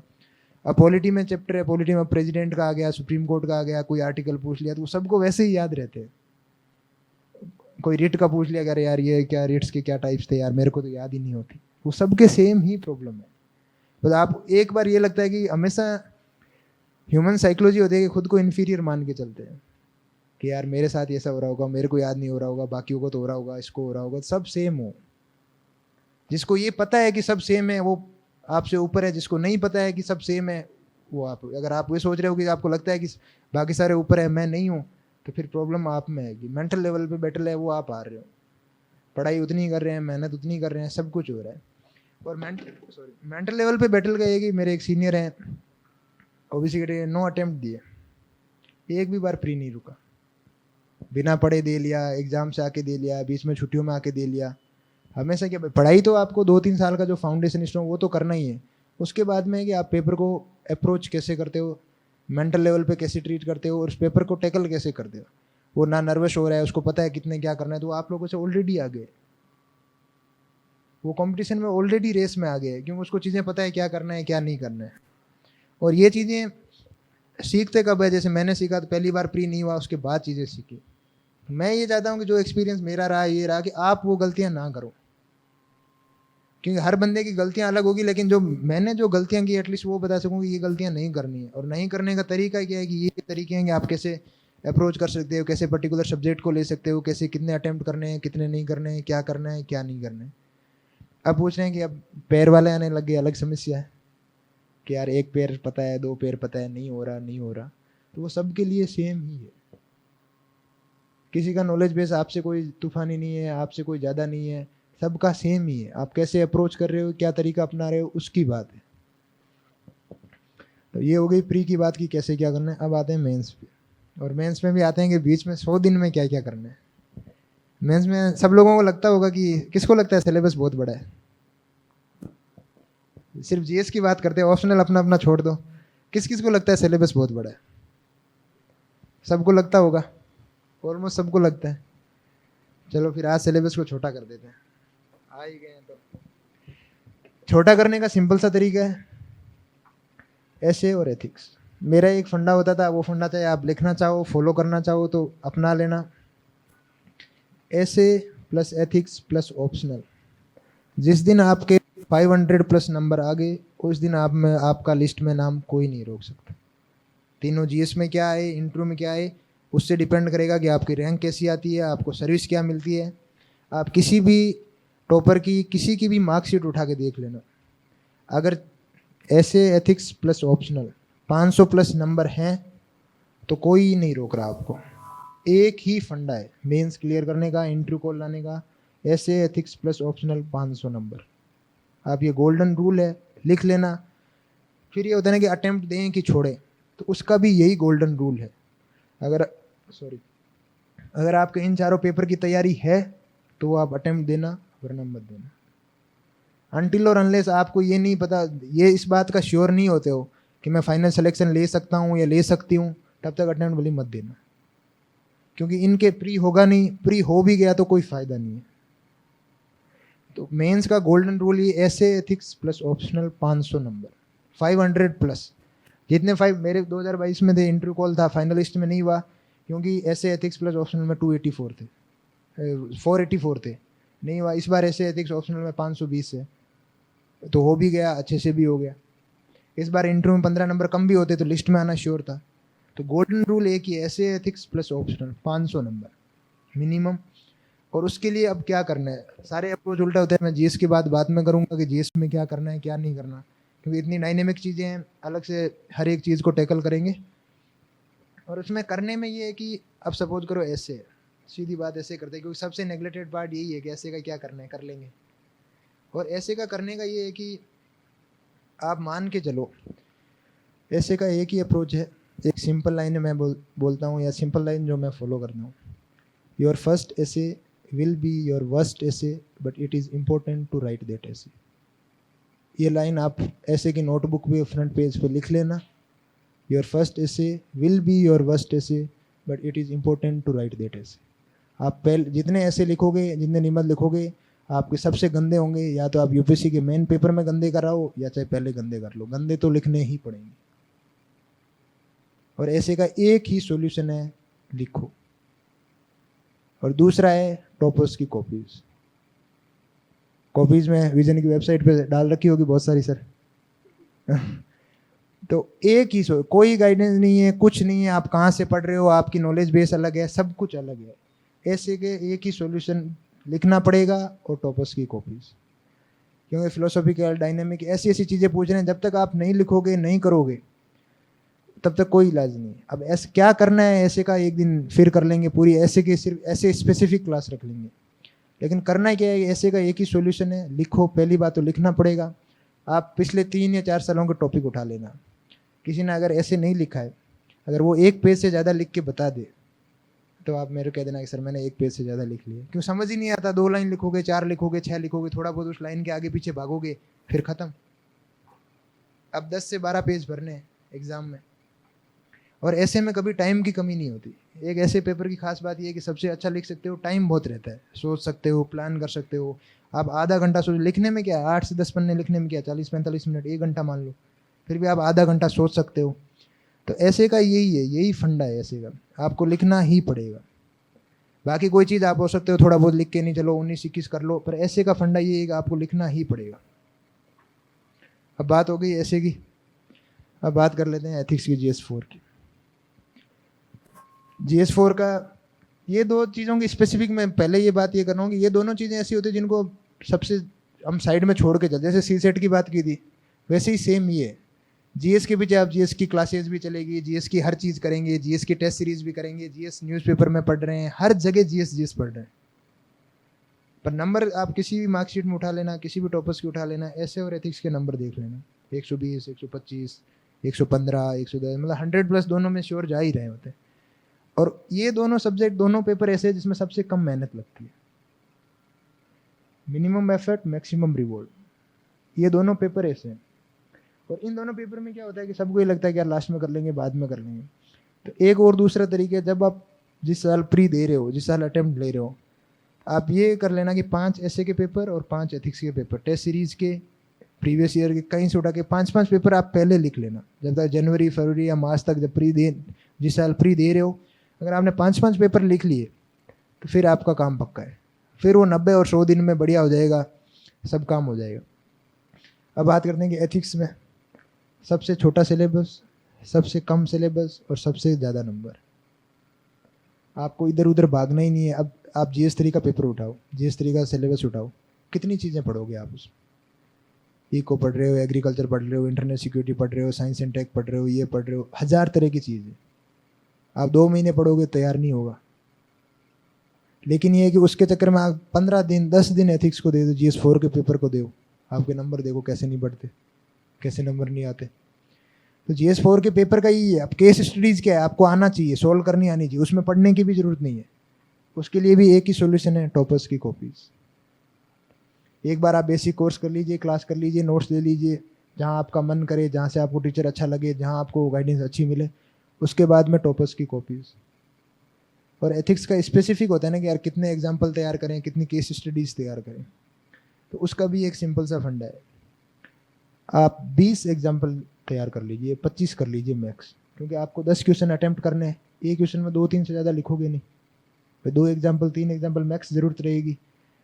तो आपको 10 क्वेश्चन अटेम्प्ट करने हैं, आपने 20 से 25 कर लिए। आप 100 तैयार करने जाओगे ना, 100 होंगे, कुछ नहीं होगा, याद आएगा नहीं। अरे यार ये उसने किया था, ये उस सिविल सर्वेंट ने किया था, ये उसने किया था, ये एग्जाम्पल वहाँ डाला था। वरना कॉन्क्रीट 25 तैयार करके जाओ और मेक श्योर आप 20 वहाँ लिख के आ रहे हो। 100 तैयार करके जाओगे तो 20 भी नहीं लिखोगे। क्योंकि ज़रूरत कितनी है, ज़रूरत ये है कि आपको 10 क्वेश्चन ढंग से अटेम्प्ट करने हैं, वो 10 ही पूछ रहे हैं, उसमें 10 में आप एक क्वेश्चन में 2 एग्जाम्पल मान के चलो तो 20 बहुत है। 25 तो आप याद कर सकते हो सब, हर अलग अलग के आपको सब मटेरियल मिल रहा है, सब टीचर पढ़ा रहे हैं, सब लिखा रहे हैं, तो आप 25 तो याद कर सकते हो। और 25 में से आप 20 लिख के आ जाओ, आपकी कॉपी सबसे अलग दिखेगी। मेरे पिछली बार एथिक्स में 98 मार्क्स थे 2022 के अटेम्प्ट में। तैयारी थी, और क्यों थे कि वो पेपर अटेम्प्ट करने का तरीका अच्छा नहीं था। इस बार 125 नंबर थे, वो 27 मार्क्स इसी चीज़ का बढ़ा कि मुझे पता था कि क्या चीज़ें नहीं करनी है, किन चीज़ों के पीछे नहीं भागना है। और वो तरीका इसलिए था क्योंकि आपको कहीं ना कहीं आपके मन को मनाना पड़ेगा कि मुझे कहाँ रुकना है। वरना मार्केट में, इंडस्ट्रीज में, हर कोचिंग के, ऑनलाइन, यूट्यूब और रिसोर्सेज इतने अवेलेबल हैं कि आपको हमेशा भटकना ही पड़ेगा।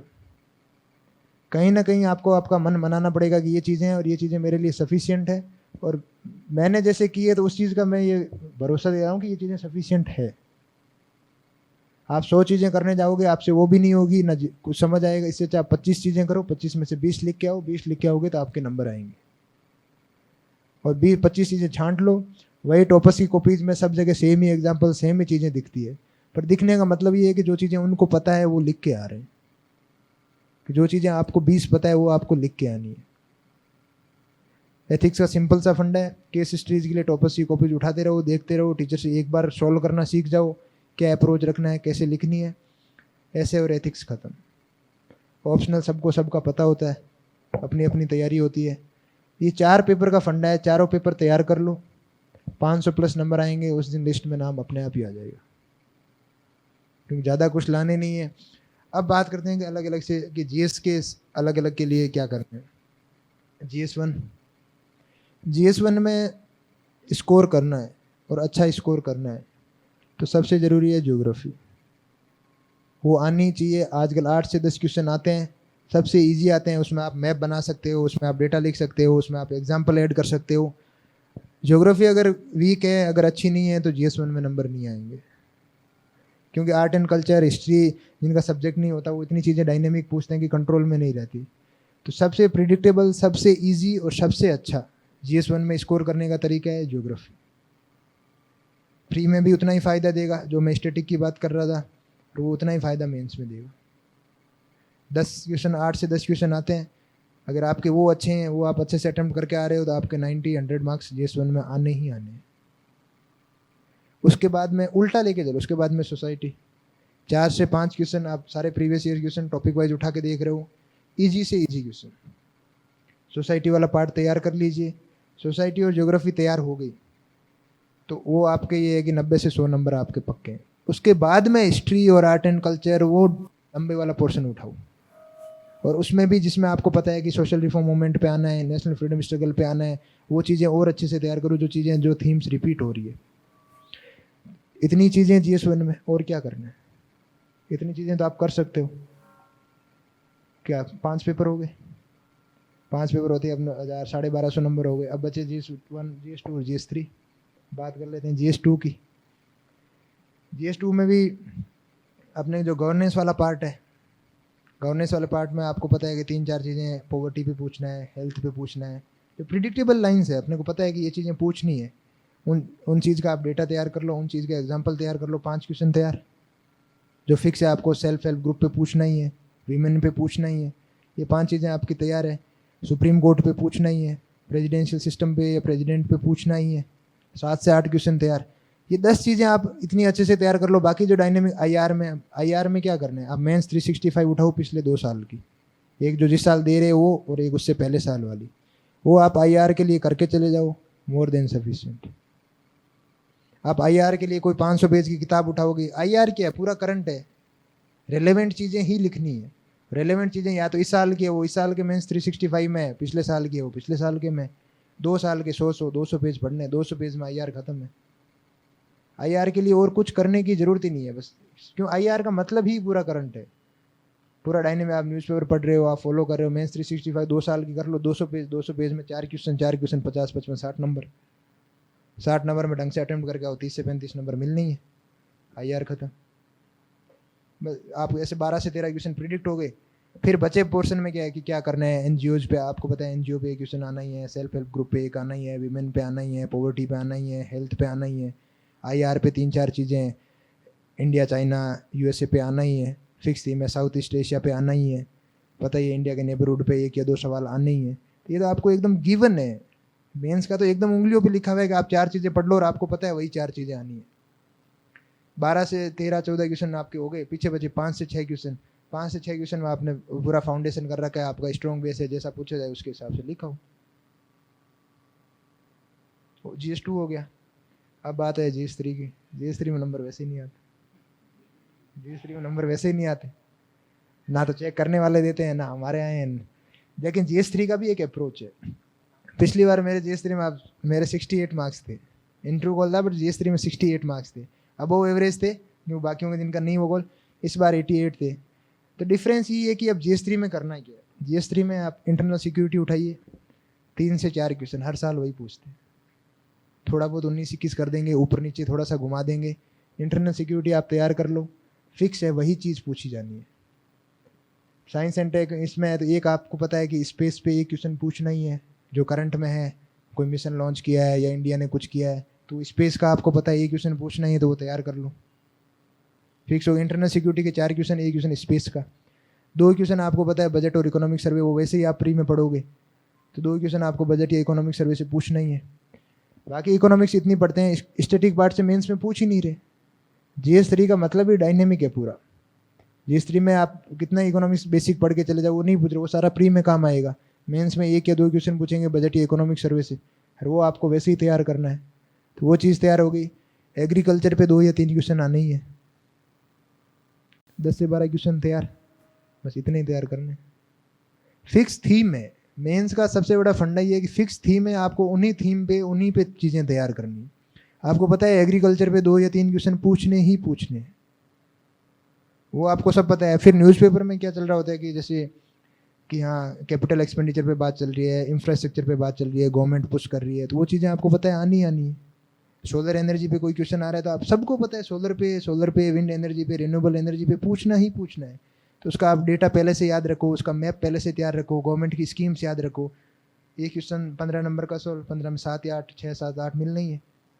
लाने कितने नंबर है, अगर आप GS3 में 90 नंबर ला रहे हो तो आप हीरो हो।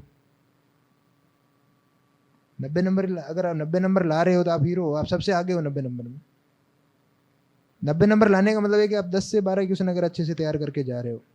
बाकी तो आपने इतनी सारी चीज़ें इतने टाइम से आप पढ़ रहे हो, तो वैसे ही पेपर सोल्व करके आओगे। 10 से 12 जो जो थीम्स आपको पता है रिपीट होनी चाहिए, उसमें ऐसा आंसर लिख के आना चाहिए वो बाकी सबके कंपेयर में अपना दिखना चाहिए कि हाँ जैसा लिख के आए उससे कम मेरा भी नहीं है। बाकी 7 या 8 में उसमें आप बाकी सब जैसा भी लिख के आ रहे हैं वैसा लिख के आ रहे हैं, जैसे चाहे ऑल इंडिया रैंक 1 हो, मैं हूँ, कोई भी हूँ, आप उनको जांचने का परखने का तरीका एक ही है कि आप उनकी टॉपिक कॉपीज देखो, तब आपको पता लगेगा कि सब ऐसे ही लिख के आ रहे हैं। 3-4 क्वेश्चन वो भी छोड़ के आ रहे हैं, कोई को कम आ रहा है, कोई थोड़ा बहुत उल्टा सीधा लिख रहा है, पेपर पूरा करके आ रहा है। आप ये मिथ लेके ये मत चलोगे यार उसको सब आता होगा, उसने सब किया होगा, उसको सब एकदम सब भी आता होगा, क्योंकि नंबर तो eight the end of the day क्या है, 2000 में से 1000 ला रहे हो तो आप सिंगल डिजिट रैंक में हो। और 1000 लाने का तरीका ये है कि आपको टारगेटेड अप्रोच है, आपको पता है क्या करना है क्या नहीं करना है, कहाँ एनर्जी डालनी है कहाँ नहीं डालनी है। जब भी तैयारी कर रहे हो तो आप तैयारी करने का 3 ही चीज़ है, syllabus, topic wise previous year question दोनों टेबल पे रख के करो, चाहे प्री करो चाहे मेंस करो, जो भी सब्जेक्ट पढ़ रहे हो उसका एक ही तरीका तैयार करने का, क्या आएगा क्या नहीं आएगा क्या पूछ सकते हैं, एक ही तरीका है। सिलेबस आपके सामने है, और फिर आप topic wise previous year question, इस टॉपिक से क्या चीज़ें पूछी जा रही है। अब आप जीएस, जैसे जीएस 3 की बात कर रहे थे, इंटरनल सिक्योरिटी की बात कर रहा था कि इंटरनल सिक्योरिटी कैसे तैयार करें। आप पिछले 5 साल के प्रीवियस ईयर क्वेश्चन खुद सोल्व कर लो, वही आपका सिलेबस है, वही आपके नोट्स हैं, वही आपके एग्जाम में आएगा। लिखने का एक तो आपकी आंसर राइटिंग तैयार हो जाएगी, आंसर राइटिंग तैयार होते ही आपको पता है आपके खुद के नोट्स बन जाएंगे, और खुद के नोट्स बनेंगे वो करंट और सारा रिलेवेंस ऐड होगा।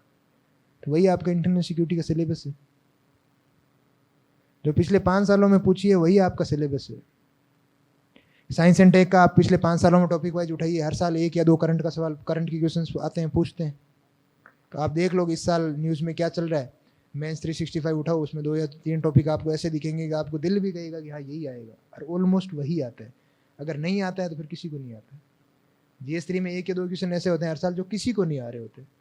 बहुत रेयर होगा कोई मेडिकल फील्ड का हो गया, कोई टेक्निकल बैकग्राउंड का हो गया, वो कराए, लेकिन वो 1 या 2 क्वेश्चन ऐसे होंगे जो किसी को नहीं आएंगे। किसी को नहीं आए तो फिर अपने क्या नुकसान है, किसी को नहीं आ रहे, फिर बाकी लोगों से तो आगे, बाकी लोगों में बराबर है, किसी को नहीं आ रहे तो फिर अपने क्या लॉस है। पेपर टफ पूछे, चाहे 10 क्वेश्चन टफ पूछ लो, पर टफ ऐसे पूछो जो किसी को नहीं आए, फिर अपने लिए क्या टफ, वो सबके सेम ही है, एवरेज नंबर कम हो जाएगा, एवरेज स्कोर कम हो जाएगा, तो अपन तो सेम ही रेस में, बाकी सबसे वैसे आगे। तो GS3 का यही है, 2 या 3 क्वेश्चन ऐसे आते हैं जो किसी को नहीं आते, लेकिन वो किसी को नहीं आने का मतलब ये है कि आप अगले साल उस चीज़ के पीछे नहीं भाग सकते कि यार वो पिछली बार ऐसा पूछ लिया था, इस बार कोई रैंडम पूछे। तुम यूट्यूब पे स्क्रॉल कर रहे हो, तुम PDFs उठा रहे हो, तुम किसी के भी नोट्स पढ़ रहे हो, किस बात के लिए कि वो 2 क्वेश्चन मेरे को आने चाहिए। मैंने ईगो पे ले लिया कि किसी के सही नहीं है वो मैं सही करूँगा, फिर आप वो 2 सही करोगे, बाकी 18 नहीं होंगे। तो GS3 का तो ये सीन है। बेसिक जो चीज़ें आपको पता है प्रिडिक्टेबल लाइंस पे हैं, जो चीज़ें आपको करनी है वो चीज़ें करो, करंट का रेलेवेंस उठाओ, और सीधी सीधी सिंपल तरीके से कि ये चीज़ मुझे 10-12 क्वेश्चन 15 क्वेश्चन मुझे पता है इस फील्ड से आने, वो करके आओ। बाकी 4 या 5 है वो किसी को नहीं आने, किसी को नहीं आने तो उसमें अपना कोई लॉस नहीं है। ये वही मेंस की बात। फिर आगे इंटरव्यू की बात आती है, तो इंटरव्यू में तो सिंपल सा तरीका है, उस चीज़ के आओगे तो आगे आपको एक बार मेंस क्लियर हो गया तो फिर आप सब हीरो हो, फिर आपका स्वागत होगा, फिर आपको सलाम, सब साइड में सब गाइड आपको ही करेंगे कि बस आप ही हो जो हो, तो उसका लोड लेना ही नहीं। उसमें कैसे डेफ भरना है कैसे नहीं करना है वो आप सब सेशन या दोबारा करते ही रहते हैं। तो इंटरव्यू टाइम में क्या होता है, फिर आपको हर चीज़, आप किसी को फ़ोन करोगे तो सब फ़ोन भी उठाएंगे, किसी को बोलोगे सर ये बात कर रहा है, हाँ सामने से करता हूँ, कह रहे हो आराम से बैठो, अलग ट्रीटमेंट मिलता है मेंस क्लियर होने के बाद में। तो आपका जो बैटल है वो मेंस तक है। और अब जैसे प्री और मेंस के बीच की बात कर रहे हैं तो ये पढ़ाई की बातें हो गई। अब पढ़ाई के अलावा बहुत सारी चीज़ें होती है कि आपके साथ रह रहे हैं उनसे माथापच्ची हो रही है, घर परिवार में माहौल नहीं है, नेगेटिविटी आ रही है, और आपको करना क्या है। तैयारी जब भी कर रहे हो तो एक चीज़ का हमेशा ध्यान रखना, कभी कभी ये होता है ना कि यार इतनी चीज़ें करनी है, इतना बड़ा सिलेबस है, मुझे 1000 चीज़ें करनी है, तो खुद से एक ही सवाल पूछना, मैं इस वक्त अभी क्या कर सकता हूँ, जो जवाब मिले कर लेना।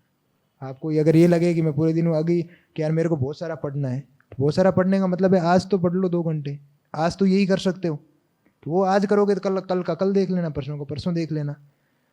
खुद से यही पूछना कि आप इस वक्त अभी क्या बेस्ट कर सकते हो। बेस्ट मतलब कि आप खुद को कितना मौका दे सकते हो सक्सीड होने का। खुद से एक ही सवाल पूछना है कि मैं इस सिचुएशन में हूँ, मेरे पास क्या ऑप्शन है, मैं अभी बेस्ट क्या कर सकता हूँ, और वही करना। नहीं तो हमेशा ये रहता है कि कल करूँगा, परसों करूँगा, ये करूँगा, वो करूँगा। और दूसरा फंडा, कहीं बाहर चले गए या तो जाओ मत, किसी दोस्तों की पार्टीज में चले गए, कोई घर के फैमिली फंक्शन में चले गए, किसी से मिलने चले गए, या तो जाओ मत। पहला फंडा, अगर जा रहे हो तो फिर पूरे जाओ, कि पूरे जाओगे तो एंजॉय करोगे, रिफ्रेश हो गए आओगे, मेंटली रिलैक्स रहोगे। वहाँ चले भी गए और रो भी रहे होगे, यार मेरे को पढ़ना था, मम्मी क्यों लेकर आई, मेरे को नहीं जाना था, मेरे को वो करना था, मेरे को वो करना, मेरी पढ़ाई खराब हो गई, तो भाई जा मत, या तो जाओ मत। और जाना है तो जाना। अब जैसे घर के काम की बात आती है, आपको पता है कि जैसे मैं 2022 के अटेम्प्ट में 1 साल घर था जिसमें मेंस दिया, इंटरव्यू दिया, तो उसमें ये होता था कि कभी घर पे काम बोल दिया कि यार थोड़ा सा ये काम है, ये मार्केट जाके आना है, ये कुछ करना है, बाइक उठाई 15 मिनट में, कहा ठीक है चिल्ले घूम के आ जाते हैं, रेस्ट हो जाएगी, ब्रेक हो जाएगा, आराम से जाके। जो चीज़ आपको पता है ना आपको करनी है उसमें रोके मत करो, खुशी खुशी कर लो, 15 मिनट 20 मिनट आधा घंटा ठीक है वो कर लो। जब आपको पता है कि मेरे को मार्केट जाके आना है तो आप 2.5 घंटे पढ़ो, आधे घंटे के ब्रेक में मार्केट जाके आ जाओ, घूम फिर के वापस बैठ जाओ। या फिर शाम में पता है कि घूमने जाना है, पार्टी करने जाना है, या किसी फैमिली फंक्शन में जाना है, या तो पहले ही श्योर रहो कि जाऊंगा नहीं या जाऊंगी नहीं, और जाए हो तो फिर पूरी मस्ती करके आओ, क्योंकि अगले दिन फिर जोश से लगना है। तो जाने नहीं जाने का एक ही डिसीजन है, या तो जाओ मत, जाओ तो पूरे जाओ।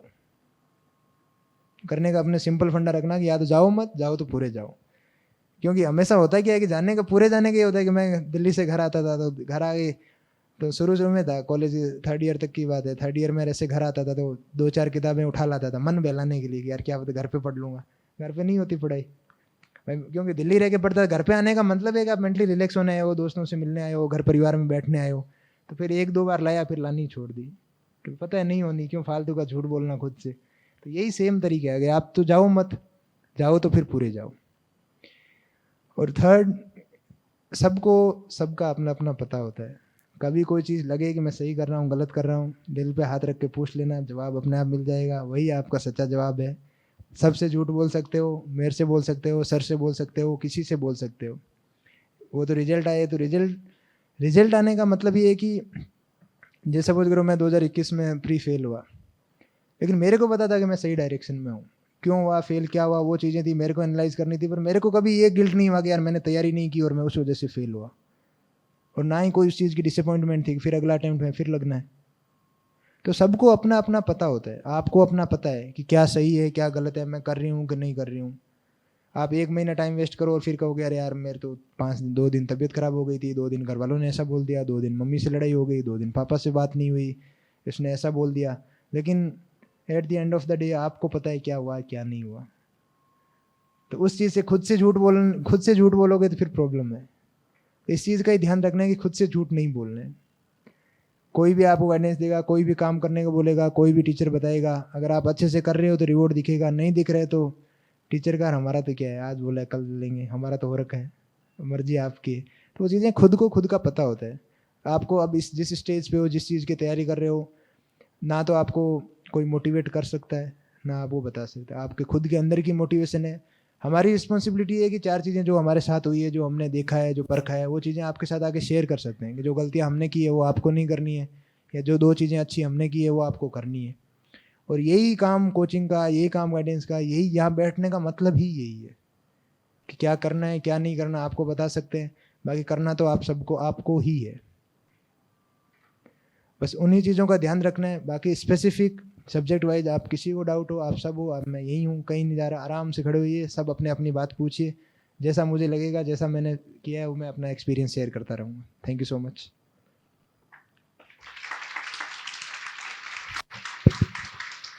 Thank you sir, thank you very much sir. Sir ने अब एक्सपीरियंस शेयर किए और ओपन आपको बिल्कुल टाउन हॉल दे दिया कि जितने डाउट्स हैं, जितने हो, मैं कहीं नहीं जा रहा, तो और क्या चाहिए बताइए आपको। हाँ? तो अब माइक घूमता रहेगा, आप डाउट्स पूछे सर से। बस एक ही रिक्वेस्ट है बेटा कि जो दूसरा डाउट पूछ रहा है, अगर वही डाउट हमारा भी है तो उसको रिपीट ना करें कि नहीं उसने अलग पूछा है मैं अलग, क्योंकि सर का आंसर तो सेम ही होगा। तो जो डाउट पूछा जा चुका है उसको बार बार रिपीट ना करें।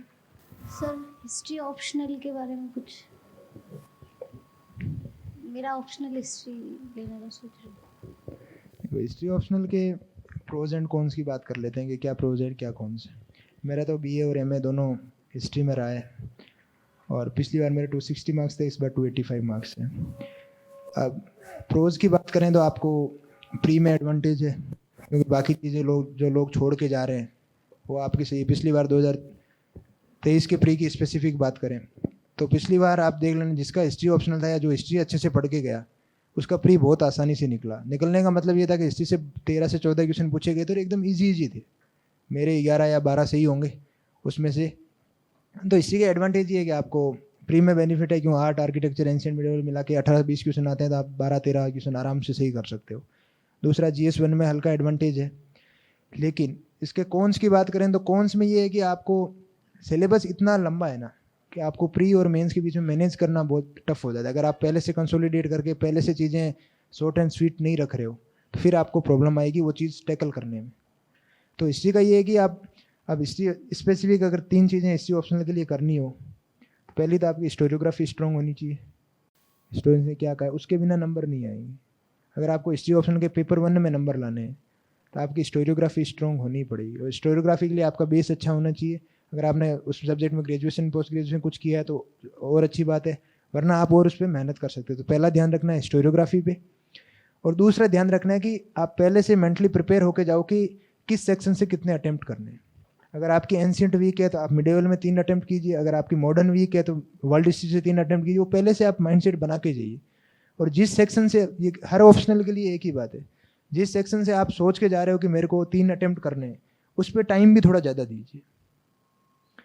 ए बी 2 सेक्शन है, हर पेपर 1 पेपर 2 सबके सेम ही आता होगा ऑप्शनल में। तो उसमें जो ऑप्शनल आप लेके चल रहे हो, जिसमें आपको पता है कि जिस सेक्शन से मुझे 3 क्वेश्चन अटेम्प्ट करने हैं, उसमें थोड़ा टाइम भी ज़्यादा दीजिए। अब जैसे मुझे पता होता था कि मेरे को मिडिवल से 3 करने हैं, तो मैं टाइम भी ज़्यादा ही देता था एंशिएंट के कंपेयर में मिडिवल में जाके। एंशिएंट में एक कंपल्सरी मैपिंग वाला हो गया, फिर उसके बाद में एक क्वेश्चन करना है, तो वो मैं पहले से रखता था कि हाँ ठीक है इस सेक्शन से कर लेंगे। बाकी मिडिवल से मुझे पता था कि 3 करने हैं, तो फिर मैं उसमें ध्यान भी ज़्यादा देता था। जैसे एंशिएंट पे 7 दिन 10 दिन दे रहा हूँ प्री और मेंस के बीच में, तो मिडिवल में 10 से 12-15 दिन दूंगा। सेम मॉडर्न और वर्ल्ड हिस्ट्री में, वर्ल्ड हिस्ट्री ज़्यादा अनप्रिडिक्टेबल है तो मॉडर्न अच्छी है, पढ़ने में भी मज़ा आता है, तो मॉडर्न को पहले स्ट्रॉन्ग कर लो कि हाँ ये 3 चीज़ें, ये 3 क्वेश्चन मेरे को मॉडर्न से करने हैं, तो वो अच्छी कर लूँगा। और बाकी तीसरी चीज़ सेम ही सॉल्यूशन, टॉपर्स की कॉपीज़, उनसे अच्छी अच्छी चीज़ें उठाइए, कोट्स उठाइए, किस हिस्टोरियन ने क्या कहा है, कौन सी चीज़ लिखी है, उसने एग्जाम्पल क्या लिखा है, कैसे टैकल किया है क्वेश्चन को, वो 3 चीज़ें लिखो और अपने नोट्स में ऐड करते रहो। ठीक है, थैंक यू। बुक्स आपको सब पता है। अच्छा, अभी डिसाइड किया है तो बुक्स क्या है, आप एक बार बेसिक बुक्स कर लीजिए। बाद में उसमें क्या होता है कि जैसे सेल्फ स्टडी की अलग अलग चीज़ें, आप जैसे अलग अलग जैसे सेल्फ स्टडी हिस्ट्री के नोट्स उठा सकते हो। कभी कभी देखो तो प्रीवियस ईयर क्वेश्चन के लिए जैसे बाल्यान सर है तो उनके भी नोट्स ठीक रहते हैं। बाकी जो आपको हिस्ट्री का यही है जो जिससे आप पर्सनली बात कर सकते, जैसे यहाँ कोई फैकल्टी होगी जो आपसे बात कर सकती हो, वो हमेशा अच्छा इनपुट देगा आपको। क्योंकि हिस्ट्री ऐसी है कि आपको हर टाइम बताने वाला चाहिए वाला, आपको सुनने वाला चाहिए होता है, सब्जेक्ट का ही होता है। जैसे हमारे तो क्या कॉलेज में भी थे तो प्रोफेसर थे, तो अभी भी टच में है, तो कभी बात हुई, मेरे साथ के सीनियर्स हैं, कुछ पीएचडी कर रहे हैं हिस्ट्री से, मास्टर्स कर रहे हैं जेएनयू से, तो मेरे तो क्या थोड़ा कल्चर, साथ के लोग अच्छे थे, तो उस चीज़ का फ़र्क रहता है। बाकी जो आपको पर्सनली इनपुट दे सके, चाहे यहाँ फैकल्टी दे रही हो, वहाँ टीम दे रही हो, खुद के नोट्स हो या खुद के डाउट्स है, तो वो उससे हमेशा अच्छा रिवॉर्ड मिलेगा आपको। भैया नमस्ते। मैं पूछ रहा था कि आपने 2 इंटरव्यू दिए, तो दोनों इंटरव्यू में आपसे क्या क्वेश्चन पूछे गए और आपने अपना इंट्रोडक्शन कैसे दिया? देखो, इंट्रोडक्शन तो उनके पास प्रोफाइल होती है, तो इंट्रोडक्शन देने का तो मौका देते नहीं है।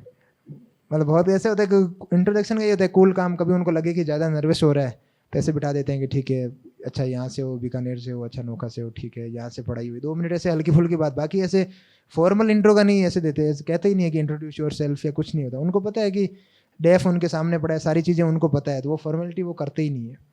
और इंटरव्यू में क्या होता है कि कभी कभी आप जैसे दे रहे होते हो तो नर्वसनेस बहुत ज़्यादा होती है, और या फिर ये लगता है कि एक बर्डन भी होता है, क्योंकि जैसे मेंस क्लियर होता है तो सबको एक प्रेशर रहता है कि चारों साइड सबको पता है कि यार मेंस क्लियर हो गया है, मेंस क्लियर इंटरव्यू दे रहा है।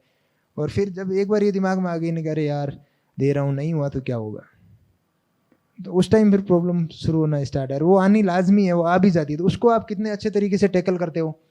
जैसे पिछली बार का इंटरव्यू हुआ, एक सिंपल सी चीज़ जैसे पूछी गई थी, कोई केस स्टडी थी, तो उसमें यह था कि मैं उस टाइम उस मोमेंट में प्रेजेंट नहीं था, वहाँ मैं बैठा था, मैं सुन रहा था, पर थोड़े होते हैं, थोड़ी नर्वसनेस होती है, हल्की एंग्जाइटी होती है, तो आप उस टाइम जो वो कह रहे हैं उसको ढंग से सुन नहीं रहे, आप एक आधा वर्ड पकड़ते हो और उस पर बात करना शुरू कर देते हो।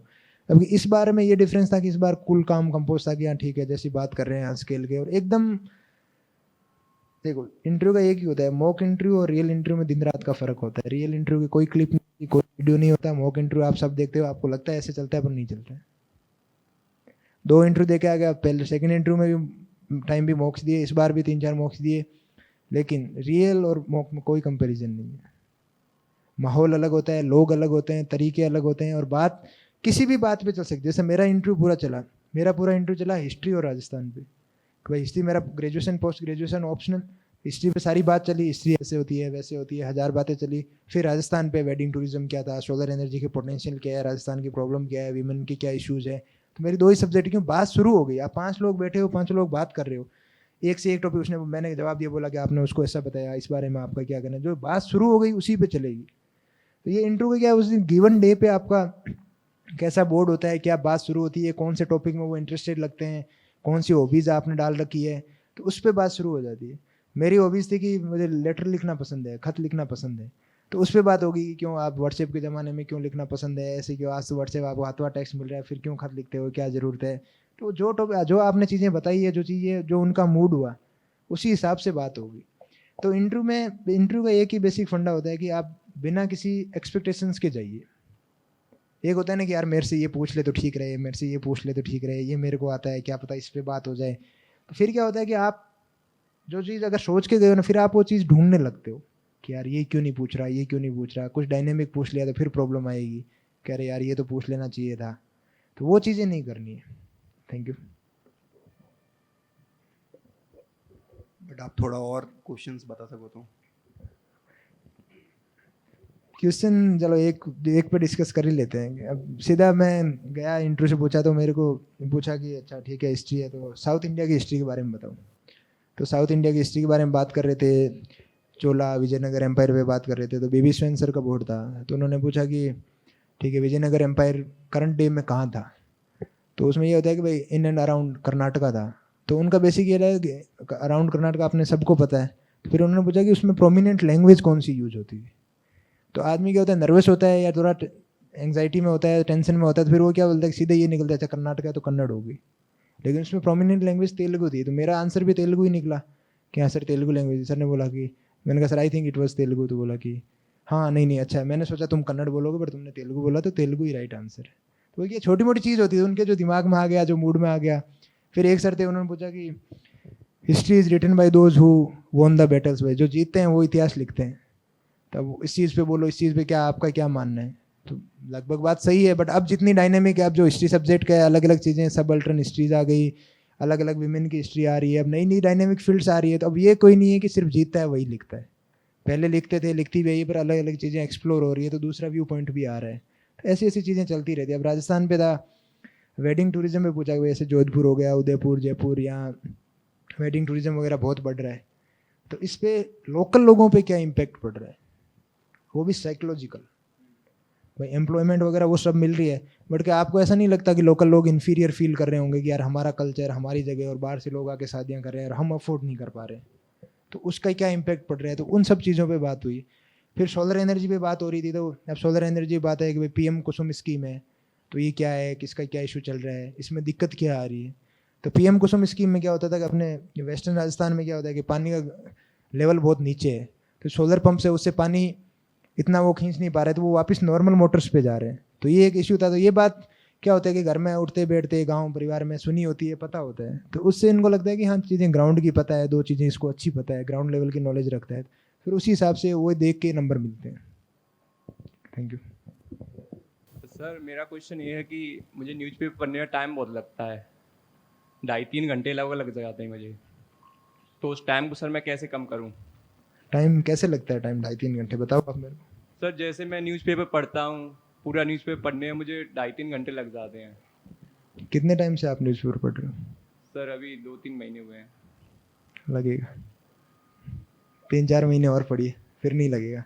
मैंने जब पढ़ना शुरू किया था तो मैंने 10th तक था, पहली बार इंग्लिश का न्यूज़पेपर मैंने शायद 11th क्लास में पढ़ना शुरू किया। धीरे धीरे क्या होता है कि चीज़ें रिपीट होती जाती है। आप शुरू में न्यूज़पेपर उठा के देखते हो, आप जैसे किसी ने न्यूज़पेपर नहीं पढ़ा है तो आज का न्यूज़पेपर पढ़ेगा तो उसको सब कुछ नया लग रहा है। आप 2 महीने, 4 महीने, 6 महीने न्यूज़पेपर पढ़ो, फिर आपको ये लगेगा कि 95% चीज़ें रिपीट हो रही है। 5% बहुत मुश्किल से होगा कि नई चीज़ें आएगी। नई चीज़ें जब नहीं आएगी तो टाइम अपने आप ही कम लगेगा। जैसे आपको पता है कि ये इस चीज़ पे, अब सुप्रीम कोर्ट पे कोई आर्टिकल आया, आप डेली हर दिन, हर दूसरे दिन अखबार में छपता है, तो आप एक बार सुप्रीम कोर्ट को अच्छे से देख लिया, फिर आप देखोगे नहीं कि सुप्रीम कोर्ट है कि चलो छोड़ो। अच्छा गवर्नर पे कुछ है, गवर्नर पे डेली बहसबाजी चल रही है, डेली कुछ ना कुछ इशू चलता रहता है। आपने एक बार गवर्नर का पूरा क्लियर कर लिया, फिर आपको गवर्नर पे देखने की ज़रूरत ही नहीं है। आप सपोज करो कि सेंट्रल गवर्नमेंट और ये दिल्ली के यूटी, इसमें इशू चलता ही रहता है, कभी हाई कोर्ट गए, कभी सुप्रीम कोर्ट गए। आपने एक बार पूरा मैटर समझ गए कि ये 239 आर्टिकल है, ये इसमें ये इशू चल रहा है, उसके बाद में आपको दिल्ली पे चाहिए बोलिए 1 साल का था वो अपने को देखना ही नहीं। आपको पता है पॉवर्टी पे कोई इशू आ रहा है, तो पॉवर्टी पे आपको एक बार पॉवर्टी आपने कर ली, फिर आपको देखने की जरूरत नहीं है। तो शुरू में टाइम हमेशा लगेगा और टाइम देना भी चाहिए। और देने का मतलब ये है कि अगर आप न्यूज़पेपर को अच्छे से टाइम दे रहे हो तो आपको सीसेट में बहुत हेल्प मिलेगी। जो कॉम्प्रिहेंशन आता है, जो पैसेज आते हैं, उसमें एक्यूरेसी आपकी बहुत अच्छी होगी, रीडिंग स्किल्स आपकी अच्छी हो जाएगी। तो इसलिए न्यूज़पेपर तो हमेशा पढ़ते रहो, हमेशा टाइम अपने आप कम हो जाएगा धीरे धीरे धीरे धीरे। आज 2.5 घंटे लग रहे हैं, कल 2 लगेंगे, 1 लगेगा, फिर आधे घंटे में आ जाओगे। अभी न्यूज़पेपर का ऐसा है कि अब इंटरव्यू के टाइम में क्या होता है कि 4-4 5-5 न्यूज़पेपर पढ़ने होते हैं, क्योंकि सिर्फ न्यूज़पेपर का ही काम होता है। किसी का इकोनॉमिक पॉइंट ऑफ व्यू से आ रहा है, किसी का कुछ आ रहा है, किसी का लोकल का कुछ आ रहा है, तो 4-5 न्यूज़पेपर पढ़ रहे होते हैं। बट वो न्यूज़पेपर उठाते ही वो पेज खोलते ही हमें पता चल जाता है कौन सी चीज़ पढ़नी है, कौन सी नहीं पढ़नी, किसका क्या रिलेवेंस है। और जैसे ही आप न्यूज़पेपर पढ़ रहे हो तो आपको क्या है कि आपका सिलेबस आपके पिन पॉइंट ऐसा होना चाहिए, फिंगर टिप्स पे होना चाहिए कि कौन सी चीज़ सिलेबस से रिलेटेड है, कौन सी नहीं है। अब कुछ चल रहा है, कोई नक्सलिज्म पे कोई आर्टिकल आया तो आपको पता है इंटरनल सिक्योरिटी में पूछा ही जाना है। आईआर का आर्टिकल आया तो आईआर पे आपको पता है ये तो मेंस में आना ही आना है। जो जैसे अब आरपी एक्ट पे कुछ आया, आरपीए पे कुछ आया तो आपको पता है इस पे आना ही आना है। करप्शन पे कुछ आया तो आपको पता है आना है। तो आपको सिलेबस हमेशा फिंगर टिप्स पे होना चाहिए, जो सिलेबस के लिए रिलेवेंट है वही चीज़ पढ़नी है। तो वो धीरे धीरे अभी आपने शुरू किया, धीरे धीरे 6 महीने बाद आपको आधा घंटा पौना घंटा हो जाएगा आराम से, वो टाइम के साथ होगा। Thank you.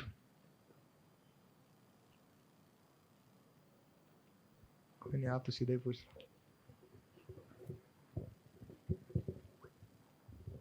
सर इंटरव्यू में देखा आपके माता पिता ज़्यादा पढ़े लिखे नहीं है, इंस्पिरेशन कौन थी? और नागौर का ही मैं हूँ, तो पहले ऐसे होता है कि पटवारी अटवारी लाग जाए, मास्टर लाग जाए।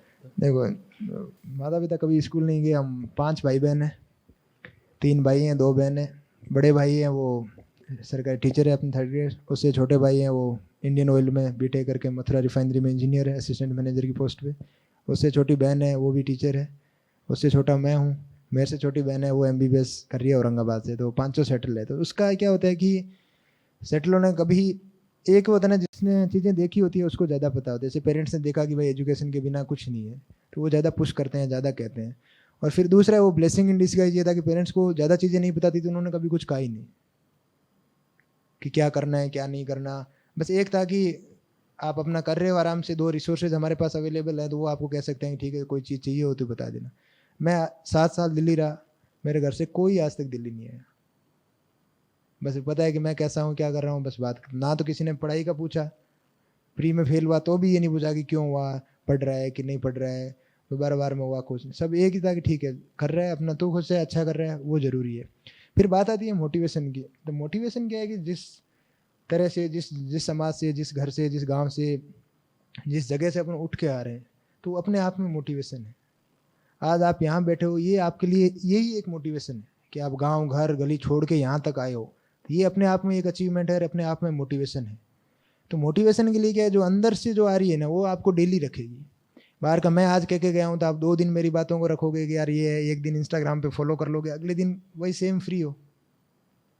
मोटिवेशन अंदर की है कि आपको क्या करना है। आपको पता होना चाहिए कि मैं यार किस चीज़ के लिए, खुद के लिए कर रहा हूँ, पेरेंट्स के लिए कर रहा हूँ, समाज के लिए कर रहा हूँ, देश के लिए कर रहा हूँ। तो वो मोटिवेशन वो खुद आएगी कि मेरी कैपेबिलिटीज़ है, मैं इम्पैक्ट डाल सकता हूँ।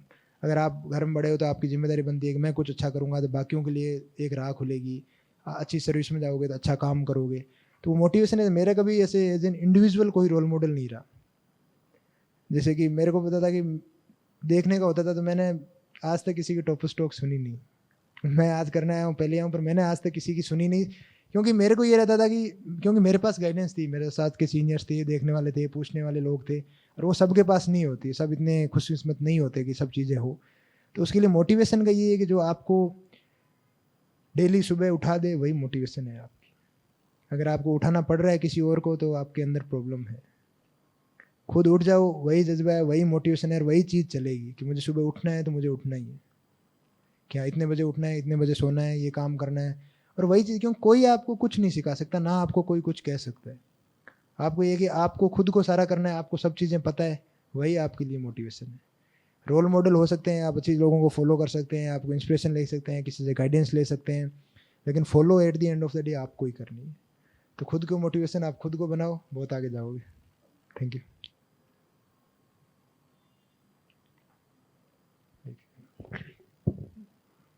Good afternoon, sir. Myself, Seema Kodara. I'm graduated in BSc Medical. Sir, what do you think about science subjects as optional subject, and particularly for botany? Botany, one of my friend cleared from botany. So subject का पता है, optional का ये रहता है कि how confident you are in your subject. Because आपको क्या होता है कि बाकी लोगों से अच्छा करना होता है। ऑप्शनल में क्या होता है, थोड़ा स्केलिंग का सीन रहता है। तो अगर आप बाकी लोगों से, जो बाकी साथ के दे रहे हैं, उनसे अच्छा कर रहे हो तो यू विल स्कोर बेटर। अगर उनसे नहीं कर रहे हो तो यू वॉन्ट स्कोर गुड।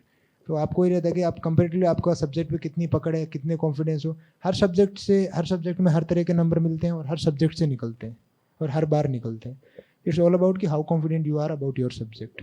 उस पर ध्यान देना है, कैसे करना है सिलेबस, वो बाकी सब चीज़ें आपको पता है कि प्रीवियस ईयर क्वेश्चन करने हैं, कैसे टैकल करना है, आपने ग्रेजुएशन में पढ़ा है, आगे भी पढ़ोगे। तो it's all about how confident you are and how better you are in compare to other person. तो वो चीज़ हमेशा ध्यान रखनी है। Sir, what we should read in for language papers? Nothing, PYQ. you don't need to read anything. Like PYQs. the whatever background we have, like I think we all are confident about Hindi and English basic things. तो है नहीं। बाकी हिंदी के लिए हो तो जैसे English medium से दे रहे हो तो हिंदी के लिए क्या करना है कि प्रीवियस ईयर पिछले 2 साल के 3 साल के पेपर देख लो, और अगर हिंदी से दे रहे हो इंग्लिश में कर रहे हो तो वो भी 2-3 साल के पेपर देख लो। तो उसमें देखने का क्या होता है कि लैंग्वेज पेपर काफ़ी लेट होता है, बीच में 5-6 दिन का टाइम मिलता है, तो एक दिन पेपर से एक दिन पहले देख लो। और बहुत रेयर होता है कि लैंग्वेज में कोई फेल होता है, बहुत रेयर होता है। तो अगर बेसिक आपको अंडरस्टैंडिंग है, बेसिक चीज़ें आपको पता है, बस लिखनी आनी चाहिए, या तो हिंदी और इंग्लिश दोनों लिखनी आनी चाहिए बस, उसके बाकी कोई इशू नहीं होता कभी। Sir, as a topper, how you start a essay? I'm starting, sir. Indian universities are within the geographical boundary of India. Like इसमें स्टार्ट करना होगा तो like you can start with any invention, या USA का कोई example लेके वो कर सकते हो कि वहाँ वो चेंज आ रहा है, या फिर क्रॉस बॉर्डर कितना मूवमेंट हो रहा है इन टर्म्स ऑफ स्टूडेंट्स कहाँ जा रहे हैं। तो अब जैसे आप सपोज करो इस टॉपिक को स्टार्ट करना होगा तो I will start with A data और फैक्ट कि इतने परसेंटेज ऑफ ग्रेजुएट या पोस्ट ग्रेजुएट इंडिया से बाहर जा रहे हैं। तो ये it is an example in it self की प्रॉब्लम कहाँ है। तो एक एग्जाम्पल से, एक कोड से, एक डेटा से, और हर ऐसे का क्या होता है कि जो आपको गट फील आ रहा है उस टाइम कि मुझे इसका स्टार्ट करना चाहिए तो वैसे ही करना चाहिए। परफेक्ट कुछ नहीं होता। ऐसा लगता है ना, आपको लगे ना कि यार मैं ऐसे स्टार्ट कर सकती हूँ तो वैसे कर दो। सर, इसके अंदर ज्योग्राफी के बारे में डिटेल्स भी डाल सकते हैं ना? लाइक ज्योग्राफी में क्या, आप जैसे ये स्टार्ट करना हो, अब इसको मैं क्या काउंटर तरीके से भी स्टार्ट कर सकता हूँ, क्योंकि पहले पुराने एंशिएंट टाइम से अपने नालंदा और ये सब तक्षशिला ये बहुत थी, तो मैं वैसे भी स्टार्ट कर सकता हूँ क्योंकि मेरे पास हिस्ट्री सब्जेक्ट है, थोड़ी बहुत नॉलेज है, थोड़ी बहुत पकड़ है। तो जो उस टाइम जो दिमाग में आया ना एग्जाम बैठते टाइम, वो बेस्ट है। आप कोई भी ऐसे का टॉपिक उठा लो, जो आज चीज़ आपके दिमाग में आई है 3 महीने बाद वो चीज़ दूसरा आइडिया दिमाग में आएगा। और ये फ्रीडम है, यही ऐसे राइटिंग का मजा है कि आपको हर बार नई चीज़, और आपको फ्री हो आप लिखने के लिए कि आप जैसा लिखना चाहते हो यू कैन राइट। तो जो चीज़ आपके दिमाग में आई, जो गट फील आया, जैसे आप सेट कर सकते हो वैसे सेट करो। Thank you. हमारी कोचिंग में जो सब्जेक्ट चल रहा होता है हम उसको घर जाके रिवाइज करते हैं, उस पर आंसर राइटिंग करते हैं और मॉड्यूल पढ़ लेते हैं। उसके बाद मैगजीन, न्यूज़पेपर और ऑप्शनल में टाइम चला जाता है। बट जैसे कोचिंग में सब्जेक्ट स्विच हुआ तो वहाँ पे भी स्विच हो जाता है। तो उसके लिए क्या करें? देखो उसके लिए क्या होता है कि जैसे आप बता रहे हो कि कोचिंग के साथ साथ फॉलो कर रहे हो, तो वो अगर आप कर रहे हो तो मोर देन इनफ है। उसके बाद में क्या है कि आपको जैसे कोचिंग कंप्लीट हो गई, तो कोचिंग और जिस साल अटेम्प्ट दे रहे हो उसमें 6-8 महीने का गैप हो तो अच्छा रहता है। उसमें क्या होता है कि आप सारी चीज़ें रिवाइज कर लेते हो, वो कर लेते हो, और बाकी क्या है प्री और मेंस के बीच में जो 3 महीने का टाइम मिलता है, उस 90 दिन में जितनी पढ़ाई होती है पूरे 1 साल में नहीं होती। क्यों होती है, कैसे होती है, वो बस वो अंदर से ही होती है। तो वो जो 90 दिन 100 दिन का जो टाइम है ना, उसमें आप इतना पढ़ोगे जितना आप 1 साल 2 साल में नहीं पढ़े कभी, और अपने आप पढ़ोगे, सब चीज़ याद होगी, सब चीज़ें पढ़ रहे हो आप। एक बार जिसने ढंग से मेंस दे दिया ना, फिर वो ऐसे कहते क्या सिलेबस 7-8 पेपर ही तो ऐसे गिना देते हैं, क्योंकि वो 90 पता है ना, जब आगे आ गई ना कि अब डेडलाइन आ गई कि मुझे 90 दिन में करना ही है, तो फिर अपने आप होगा। नहीं तो आप 90 दिन क्या 1 साल ले लो, 2 साल ले लो, नहीं होगा। सिलेबस हमेशा ये लगेगा यार ये चीज़ नहीं आती, इसके नोट्स नहीं बने, इसके शॉर्ट नोट नहीं बने, इसके नहीं बने। तो एक बार जो आप कर रहे हो वो करते रहो, उसके बाद प्रीवियस ईयर क्वेश्चन सॉल्व कर ही रहे हो साथ साथ। उसके बाद में क्या है कि जैसे जैसे होते रहे, उसके कोचिंग का एक बार पूरी हो गई, उसके बाद में 6 महीने के गैप में पूरा अच्छे से करके फिर अटेम्प्ट दो। तो 6 महीने का जो टाइम मिलेगा, और कोचिंग के साथ आप जितनी चीज़ें बताई उतनी कर रहे हो तो बहुत ही अच्छा कर रहे हो। इतनी चीज़ें लोग करते नहीं हैं।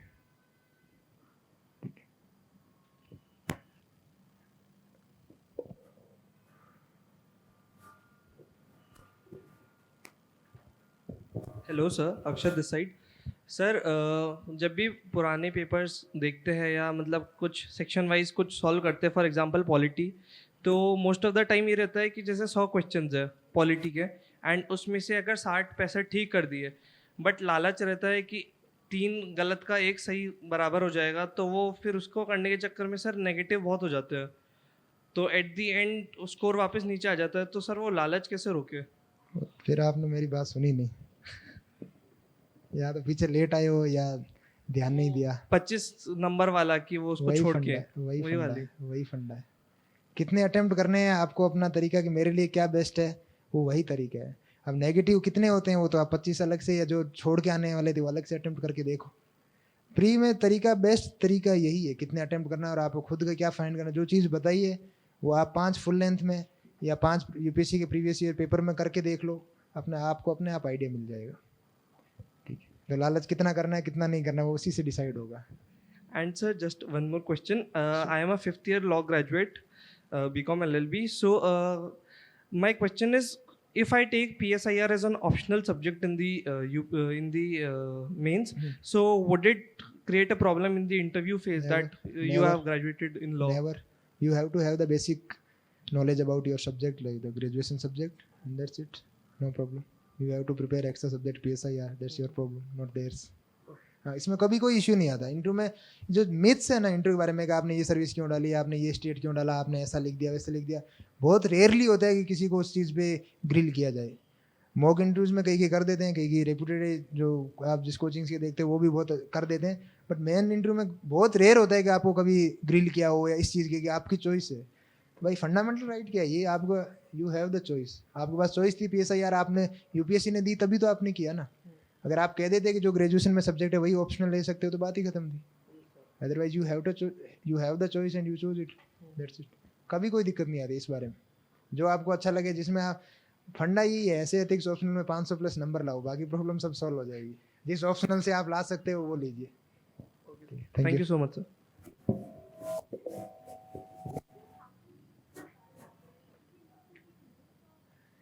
करंट अफेयर फिर कोचिंग क्या करेगी, आप नोट्स बनाओगे तो? नहीं, मैगजीन का नहीं, स्पेसिफिक में करंट अफेयर। ये बहुत अच्छा सवाल पूछा। इसमें एक स्पेसिफिक चीज़, 2 चीज़ें मैं क्लियर करना चाहता हूँ। करंट अफेयर के नोट्स वो काम कोचिंग के हैं। कोचिंग वाले ये सर बैठे ये ऐसे ही फैकल्टी रखते हैं, इसीलिए पैसे देते हैं, इसीलिए आपसे लेते हैं नोट्स बनाने का। और कोचिंग जो नोट्स सर बना के दे रहे हैं उससे अच्छे नोट्स आप बना ही नहीं सकते। जितनी इंफोग्राफिक डालते हैं, जितने डेटा डालते हैं, जितने पुराने एग्जाम्पल डालते हैं, पुराने क्वेश्चन डालते हैं, आप मेहनत करोगे तो आप बना ही नहीं सकते। जो फैकल्टी 24/7 जो लोग मिल के मेहनत कर रहे हैं, फिर आप इंडिविजुअली उतनी मेहनत क्यों करना चाहोगे? अब करंट अफेयर के अगर आपको नोट्स बनाने हैं, नोट्स बनाने की 2 या 3 चीज़ें जिनको आपको नोट्स बनाने, एक तो करंट अफेयर के एग्जाम्पल्स जो आपके सिलेबस से रिलेटेड हो। अब जैसे कोई पॉवर्टी का था, कोई न्यूज़पेपर में कोई डेटा आ गया, कोई ढंग से दिखा वो कर दिया। किसी ने कोई अच्छा काम किया पॉवर्टी रिलेटेड, किसी कंट्री ने अच्छा काम किया वो एग्जाम्पल डाल दिया। कहीं कोई कोट आया, किसी मोदी जी ने कहीं प्रेसिडेंट ने कहीं कोई कोट किया तो वो कोट आपने सीधा उठा के डाल दिया। वो चीज़ें आपको करनी। ऐसे नहीं है कि कोई किसी चीज़ पे पर्टिकुलर आर्टिकल आ गया और आप उसका इंट्रो से लेके शुरू से लेके लास्ट तक बना रहे हो, वो सब इन पे छोड़ दो, ये करेंगे अच्छे से। इनको काम इसीलिए दिया है, फैकल्टी इसीलिए रखते हैं ये। तो वो नोट्स बनाने के, जैसे मैगजीन आ रही है उससे बेस्ट कोई नोट्स नहीं है करंट के। मैगजीन उठा रहे हो पढ़ रहे हो, नोट्स में आपको पर्सनलाइज क्या कर सकते हो? पर्सनलाइज ये कर सकते हो कि न्यूज़पेपर से कौन सा एग्जाम्पल उठाना है, कौन सा कोट्स उठाना है, कौन सी अच्छी चीज़ उठानी है, एक एक लाइन। मैक्स आप किसी न्यूज़पेपर के नोट्स बनाओगे मेंस के लिए तो पूरे न्यूज़पेपर में 5 लाइन से ज़्यादा नोट्स नहीं बनेंगे। 5 लाइन में 1-2 एग्जाम्पल होंगे, 1-2 किसी की अच्छी बात कही हुई होगी, एक आधा कोट होगा, एक आधा किसी ने कोई अच्छा रिफॉर्म किया होगा या कोई मूवमेंट किया होगा, तो वो चीज़ होगी। 5 से 6 लाइन के नोट्स बनते हैं बस, जो आपको मेंस में काम आएंगे, जो आपके पर्सनल होंगे। बाकी चीज़ तो जो मैगजीन में मिल रही है, जो मार्केट में मिल रही है, उससे अच्छी आप बना ही नहीं सकते, कितनी कोशिश कर लो। Sorry to interrupt sir. Sir यही चीज़ थोड़ा सा सर आप और रिक्वेस्ट कर रहा हूँ कि इनको थोड़ा सा परसुएट करें कि अपनी एनर्जी को उस काम में लगाएं हाँ। जो हम नहीं कर सकते। हाँ, यानी बार बार चीज़ों को मेमोराइज करना, राइटिंग प्रैक्टिस करना, वो ये आउटसोर्स नहीं कर सकते। जो आउटसोर्स नहीं कर सकते वो खुद को करना है, जो आउटसोर्स कर सकते हैं वो तो कर ही दिया जो सर कह रहे हैं। देखो आउटसोर्स इसको करने का, तो- हाँ जो सर ने बात की ना, देखो जो अगर आप, टाइम है वही सबसे बेसकीमती चीज़ है। इस तैयारी का फंडा ये एक है, time is everything, you have to save your time and energy. उसका फंडा ये है कि जो काम आप सपोज करो किसी चीज़ का आपको मिल रही है, आप सपोज करो आज के न्यूज़पेपर के 4 टॉपिक के नोट्स बनाने बैठोगे, आपको कम से कम it will take around 2 to 3 hours लगेंगे। और फिर आपको उस चीज़ में होगा क्या कि थोड़ा सा सेटिस्फेक्शन मिलेगा कि अरे यार मेरे खुद के नोट्स हैं, बट सेटिस्फेक्शन का कुछ नहीं मिल रहा ना। You have to compete with others, कि उनके साथ कंपटीशन में आप पीछे रह रहे हो, फिर सेटिस्फेक्शन का करोगे क्या? वो तो शॉर्ट टर्म सेटिस्फेक्शन है। किसी किसी को होता है, शौक होता है कि मैं अच्छे से बनाऊंगी, मैं सब बनाऊंगी, मेरे एकदम शुरू से लेके लास्ट तक 4 कलर के पेन से होने चाहिए। मेरा तो फंडा ही नहीं था भाई। जो काम आउटसोर्स कर सकते हो, जो काम किसी दूसरे को दे सकते हो, वो उसी को करना है। काम कर क्या नहीं सकते, जैसे सर ने बताया, याद नहीं कर सकते। आंसर राइटिंग आपको करनी है, हर चीज़ प्रीवियस ईयर का एनालिसिस आपको करना है, कैसे करना है, टाइम मैनेज क्या करना है, वो आपको करना है। तो जितना टाइम आप बचा सको वो आपको करना ही। जैसे सपोज करो कि अब मैं बात कर रहा था कि अब आईआर की बात कर रहे थे, तो आईआर में कहने वाला कि दो साल की मेंस 365 कर लो। तो उसमें होता क्या है कि अगर आप खुद बहुत ज़्यादा जी जान से मेहनत करोगे, आपको 2 महीने लगेंगे, और नंबर में फ़र्क क्या रहेगा, 1 या 2 का, 1 या 2 नंबर का फर्क रहेगा, 2 महीने लगेंगे। अगर लेकिन वही 2 महीने आप 10 ऐसे लिखो 2 महीनों में, आपके नंबर जहाँ 90 आ रहे हैं वहाँ 130 आएंगे। तो टाइम को आपको जो चीज़ नहीं कर सकते, आपको एथिक्स की आंसर राइटिंग कोई नहीं करवा सकता, वो खुद को करनी है, ऐसे खुद को लिखने हैं। बाकी आंसर राइटिंग है वो खुद को करनी है, आपको ऑप्शनल आपका तो यार खुद को करना है। तो वो चीज़ें करो। और फिर करंट में होता क्या है कि जैसे होता है ना कि करंट की सबको एक ही प्रॉब्लम रहती है कि यार करंट के लिए क्या करें, कितना क्या करें, कि यार हर चीज़ है, ख़त्म ही नहीं हो रहा। तो एक बस मन में ये हाथ रख के मना लो कि जितना मैं करूँ काफ़ी है, सबको उतना ही करना है। एक बार कर लो, एक मैगजीन उठा लो, एक न्यूज़पेपर उठा लो और एक कर लो, क्यों कोई अंत नहीं है। जहाँ आपका मन मान गया ना कि मेरे लिए ये काफ़ी है, वही अंत है आपका। और उस मन को मनाने की ये है कि you have to trust someone, be it coaching, be it any teacher, किसी से आप जहाँ से कर रहे हो, आपको जब तक विश्वास नहीं होगा ना, देखो टॉपर स्टॉक का या किसी सीनियर का किसी से बात करने का, वो कोई नई बात कोई किसी को नहीं बताएगा, बट इस बात आपको विश्वास हो जाएगा कि यार ये चीज़ इन्होंने की है तो भी काम कर सकती है। वो ट्रस्ट जरूरी है। और इस प्रिपरेशन में टाइम बचाने का एक ही तरीका है कि you have to trust someone. क्योंकि जो चीज़ आपको मिल रही है, जो करंट में मिल रहा है, जो मैगजीन मिल रही है, जो शॉर्ट नोट मिल रहे हैं, क्योंकि आपका तो अगर आप ये काम करोगे तो फिर याद कब करोगे, याद नहीं करोगे, लिखोगे नहीं, तो फिर मेंस में कैसे लिखोगे। तो अपना जो पार्ट है अपना अपना, वो कहते हैं ना कि पूरी मूवी में अलग अलग कैरेक्टर है, सबका अपना अपना किरदार है। तो आपको अपना किरदार निभा रहे हैं, ये अपना निभाएंगे, तब जाके पूरी मूवी बनेगी और तब क्लाइमैक्स अच्छा होगा। उस चीज़ का ध्यान रखो। Thank you.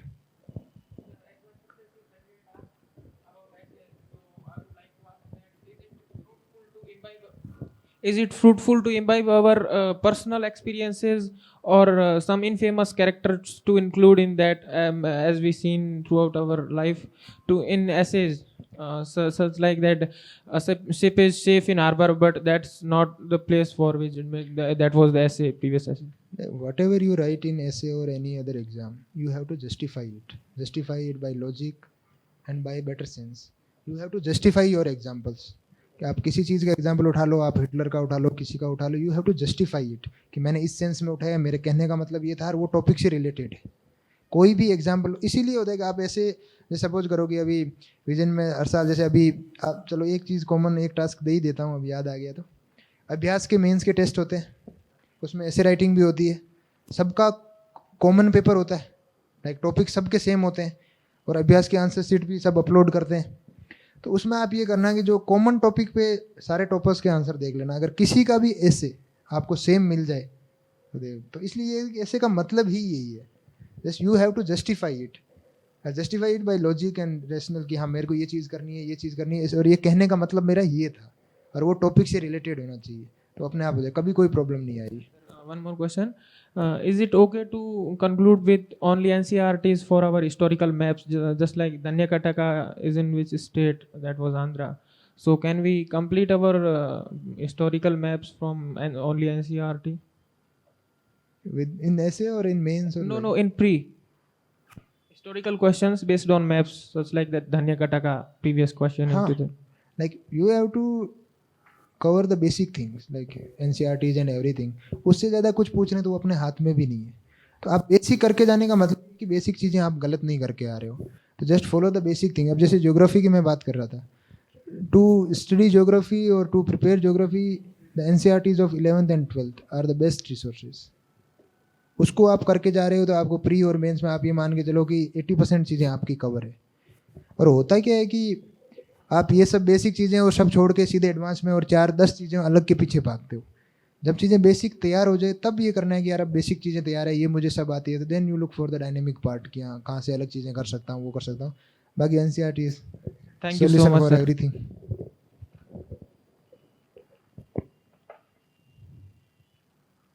Anyone else? Yes please. देखो इसमें क्या होता है कि दो चीज़ें होती है। जब तैयारी स्टार्ट करते हैं तब हमेशा ऑप्शनल ऐसा ढूंढते हैं जिसमें इंटरेस्ट हो। जब तैयारी करके अटेम्प्ट देने लगते हैं तब वो ऑप्शनल ढूंढते हैं जिसमें नंबर आए, क्योंकि eight the end of the day लेना सिलेक्शन है। तो इन दोनों चीज़ों में क्या होता है कि जब कर रहे होते हैं ना, स्टार्ट कर रहे होते हैं, तो ऐसा लगता है कि यार इंटरेस्ट है। अब इंटरेस्ट में भी क्या हो सकता है कि जैसे अब सपोज करो किसी को हिस्ट्री में इंटरेस्ट है कि यार मेरे को हिस्ट्री पसंद है, लेकिन हिस्ट्री में भी इतने डायनेमिक पार्ट है ना, आपको हो सकता है एक पार्ट में इंटरेस्ट हो, और इंटरेस्ट होने के बाद भी ये जरूरी नहीं है कि वो आपके रिजल्ट में दिखेगा।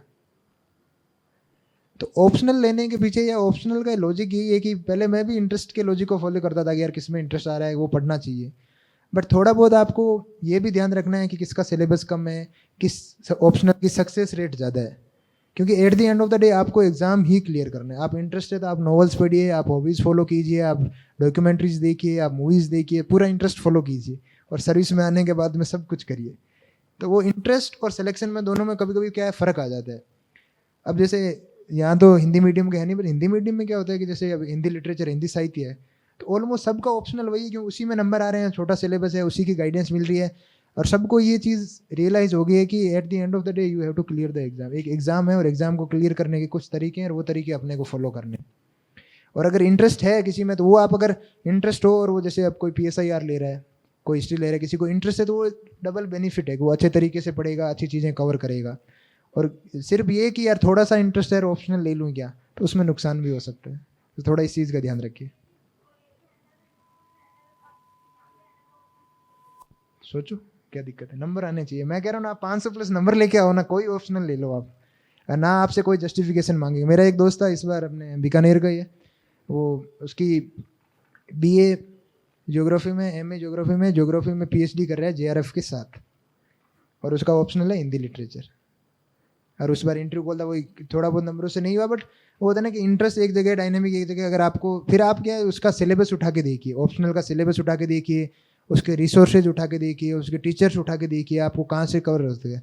जिस चीज़ को ये लगे कि इसको मैं इससे मैं एग्ज़ाम क्लियर कर सकती हूँ, और एग्ज़ाम क्लियर करना इससे मेरा आसान रहेगा, वही ऑप्शनल उठाइए।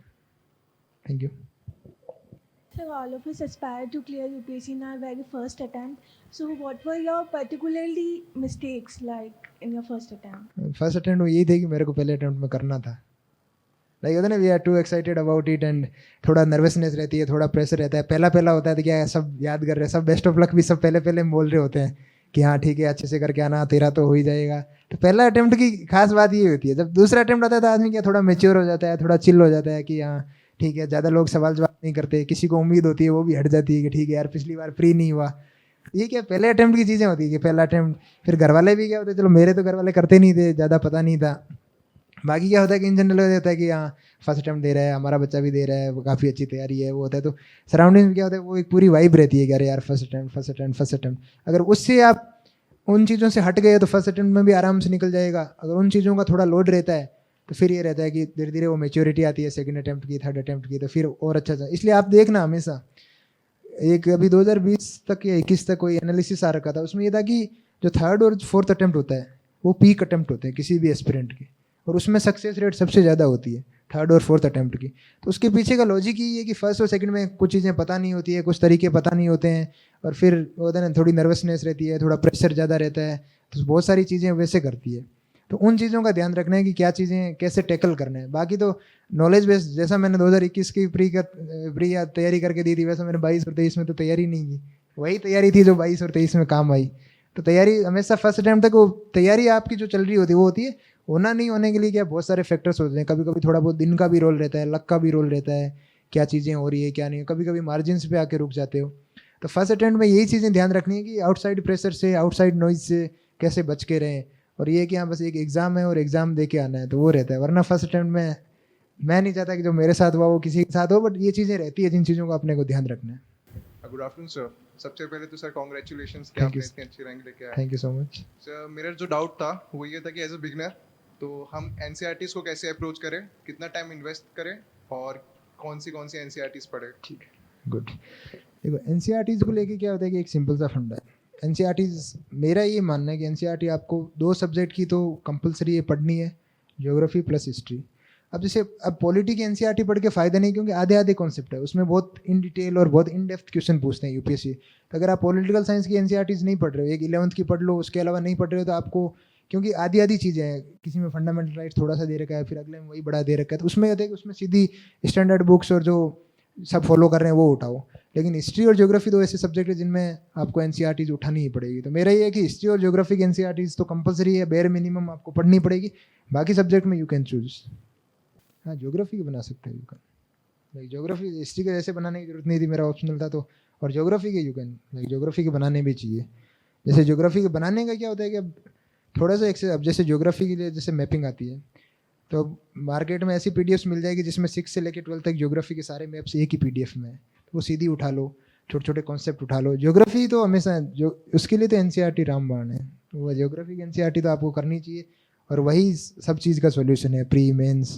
तो ज्योग्राफी की एनसीईआरटी आप सब अच्छे से फॉलो कीजिए, 11th 12th की सारी किताबें एक ही 11th 12th में कवर कर लेते हैं वो सारी चीज़ें।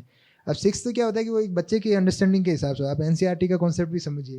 वो 6ठी क्लास के बच्चे को अलग हिसाब से पढ़ाना, जब अपन ग्रेजुएशन के लेवल पे आ गए तो 11th 12th की सीधी उठा लो। हाँ, 6 से 12th की हिस्ट्री में फ़र्क रहता है, फिर भी क्या हर चीज़ अलग जगह कोट की हुई होती है, तो हिस्ट्री में आप 6 से 12th कीजिए, बाकी ज्योग्राफी तो 11th 12th की मोर देन इनफ। क्योंकि होता है कि वो 6 से 12th तक वो सेम ही चीज़ें रिपीट करती है कि ये सूरज के आगे घूम रहा है, ये सन के पीछे घूम रहा है, वो फिर आके थोड़ा सा उसका कॉन्सेप्ट बता देंगे। तो बेटर है कि 11th 12th की सीधी डायरेक्ट कर लो। अब छोटे बच्चे वाली बात है नहीं, तो 11th और 12th की ज्योग्राफी और हाँ हिस्ट्री में आप 6 से 12th कर सकते हो। इसमें भी ओल्ड न्यू कुछ नहीं है, जो मार्केट में चल रही है न्यू पढ़नी है न्यू पढ़ो, ओल्ड पढ़नी है ओल्ड पढ़ो, क्योंकि किसी को पता नहीं है सवाल कहाँ से आना है। तो एक चीज़ पकड़ लो, अपने मन को मना लो कि मैं ये पढ़ लूँगा, आएगा तो अच्छा, नहीं आएगा तो किसी को नहीं आएगा। Thank you. Anyone else?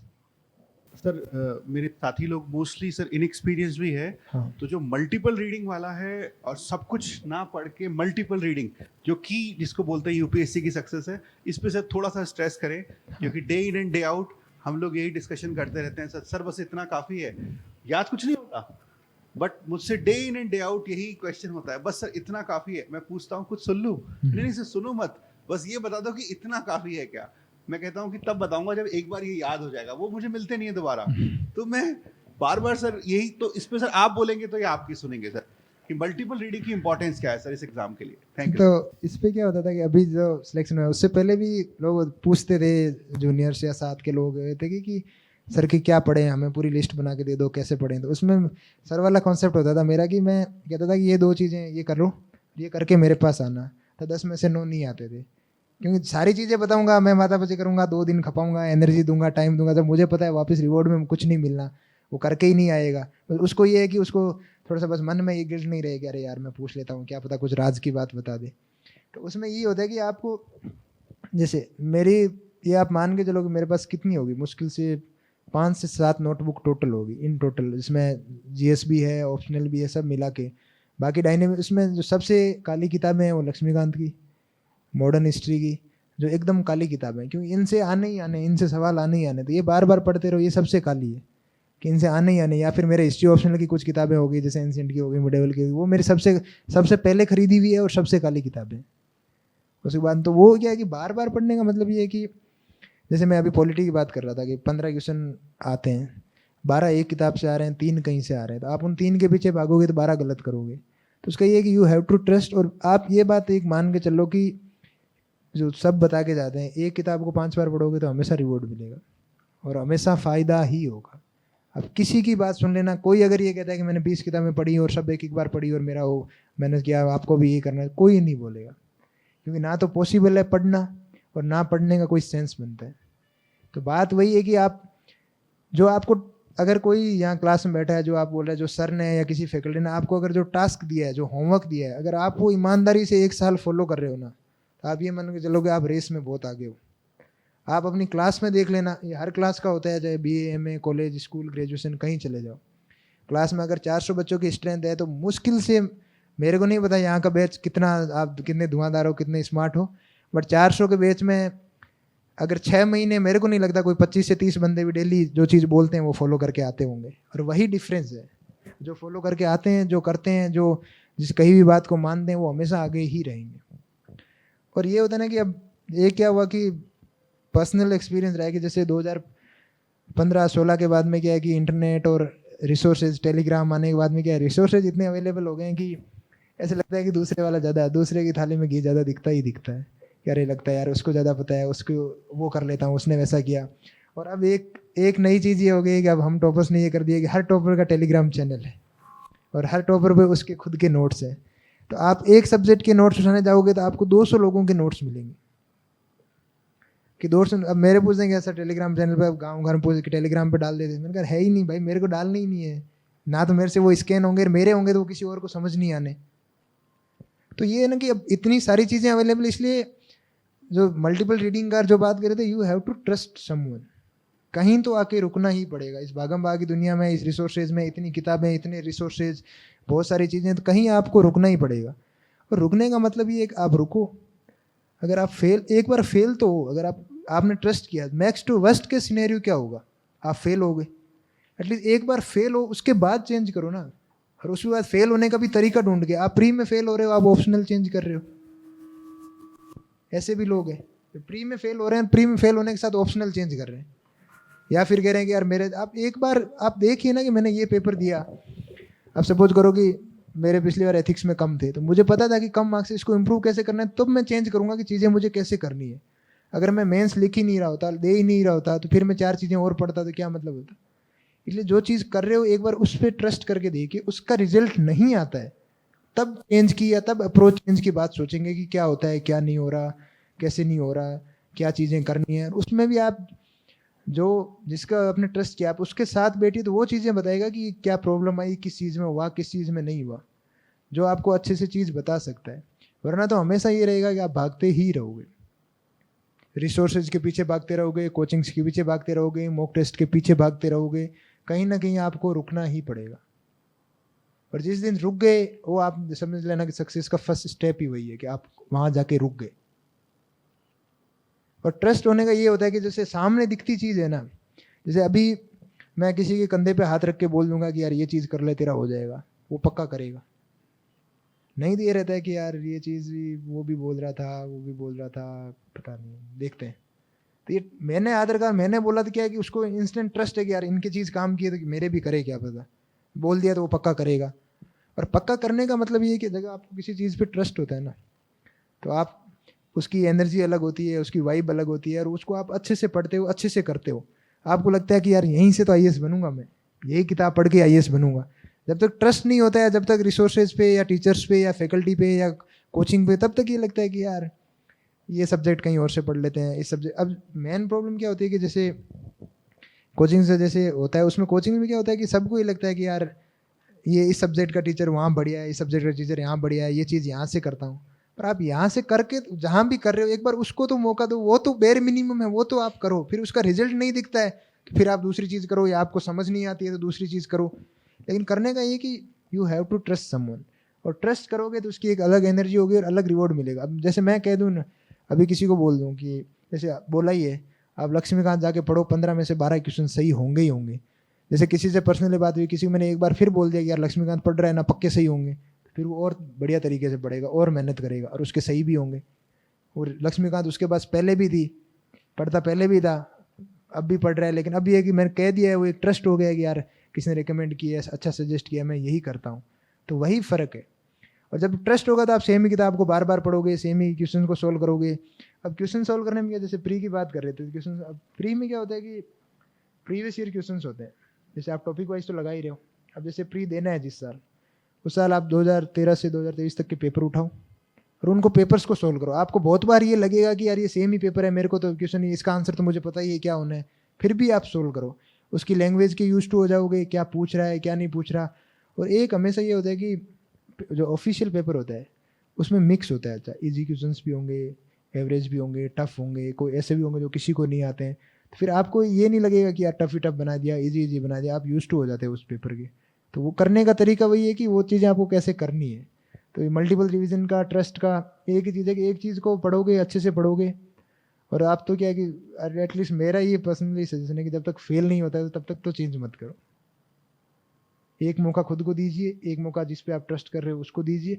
उसके बाद में चीज़ें काम नहीं कर रही है तो फिर तो क्या है कि we have to adapt and overcome, कि चेंज करना ही पड़ेगा। जब चीज़ें कोई चीज़ करके देख ली, वो चीज़ काम नहीं की, तो फिर तो बैठना ही पड़ेगा, चीज़ें किस तरीके से करनी है, क्या करना है, तो फिर तो चेंज करना ही पड़ेगा। वो तो स्मार्टनेस होती है। बट एक बार एक मौका आप पहले इधर उधर मत भागी, एक मौका खुद को दीजिए, फिर नहीं होता है तो फिर चीज़ें चेंज कीजिए। सो फ्रेंड्स, हाँ, सर ने बहुत अच्छा हमें गाइड किया, और अगर सर की एडवाइस हम मानते हैं, आप अगर नोट करें तो हर पॉइंट पे बहुत की बताया है। जहाँ आप रिस्क की बात बार बार करते हैं, तो सर ने कहा जहाँ भी आप रिस्क ले रहे हैं उन क्वेश्चन का इवैल्यूएशन ही अलग कीजिए, तो आपको पता लग जाएगा कि कहाँ पर रिस्क लेने से प्लस आ रहा है, माइनस आ रहा है। ये बहुत अच्छा तरीका था।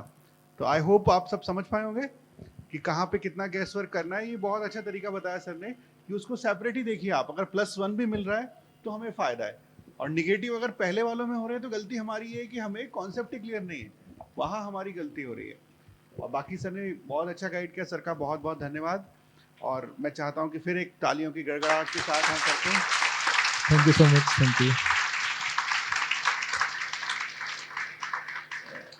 मतलब ये तालियां, आप लंच भूखे, भूख लग रही है इसलिए, या बूढ़े हो गए आप मेरी तरह हैं?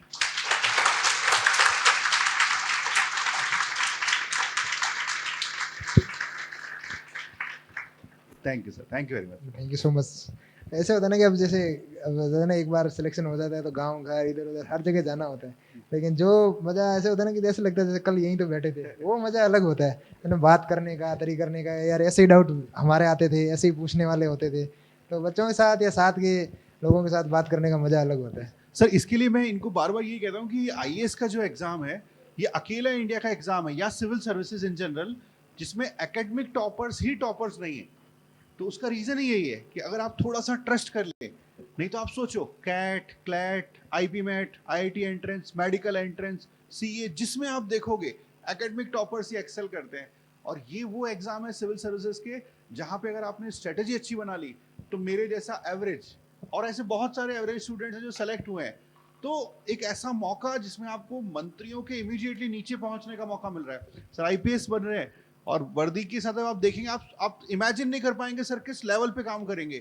तो इस मौके को, ये लॉटरी है इंडिया में अभी, कि जहां विदाउट प्रीवियस हिस्ट्री आप कुछ भी रहे हो और आप सेलेक्ट हो सकते हैं। तो एक बार जोश से इसको पकड़ ले तो मतलब सब कुछ बदल सकते हैं। गलत तो नहीं बोला सर? नहीं, बिल्कुल बिल्कुल यही चीज़ होती है ना। आप जैसे मोटिवेशन की बात कर रहे थे, यही इंस्पिरेशन है, यही मोटिवेशन है कि ये कुछ करना है, ये करना है। फिर आप जब प्री के पेपर में बैठ रहे हो ना, तो लेवल प्लेइंग फील्ड है, सब एक ही पेपर को कम्पीट कर रहे हो। और जब आपका स्ट्रगल कैसे ज़्यादा हो सकता है, कम हो सकता है, फिर आप क्या है, आप ग्रामीण पृष्ठभूमि से उठ रहे हो, आप रूरल बैकग्राउंड से हो, आपकी एकेडमिक्स कैसी हो वैसी हो, वो एक पेपर है जो आपको लेवल प्लेइंग फील्ड देता है कि ऊपर से लेकर नीचे तक क्या से क्या करना है। और हर साल आप जैसे स्टोरीज देखते हो, स्ट्रगल स्टोरी किसी की सक्सेस की देखते हो, किसी की कैसी देखते हो, तो वो सब आप में से ही उठ के आप में से ही बने हुए हैं। यहीं पीछे बैठे, यहीं डाउट पूछते। अब जब दिल्ली कभी जाते थे तो यही होता था कि यार कोई एक बार ऐसा बंदा ढूंढते थे कि यार कोई बंदा प्री क्लियर किया हुआ मिल जाए, वो भगवान होता था कि यार इसका प्री क्लियर है अपने साथ वालों में, ये कोई रामबाण बता दे तो अपना भी कुछ लगा। जब ये first year, second year, third year की बातें हैं कि यार एक, क्योंकि नहीं मिलते, नहीं पता होता। आज तो पिछले बैच के, इस बैच के senior IAS IPS top all India rank 1, आज तो सब फोन पे हाजिर है। पर वो होता है ना, टाइम की बात होती है। वो स्ट्रगल से निकलोगे, आप भी पॉलिश होकर निकलोगे, एग्जाम निकलेगा तो आपके लिए भी सब हाजिर रहेंगे। बट ये कि जो स्ट्रगल है, जो टाइम है, वो आपको खुद को करनी ही पड़ेगी। मतलब वही जो मतलब अपन बोलते हैं ना कि सचिन का या विराट का आज का क्रिकेट देखते हैं, उनका स्ट्रगल नहीं देखते। तो वैसे ही सर आज दिख रहे हैं आपको, लेकिन जो पीछे की मेहनत है वो करनी ही पड़ेगी आपको, उसका कोई ऑप्शन नहीं है, उसका कोई ऑल्टरनेटिव नहीं है। तो thank you sir, thank you once again sir. Thank you so much.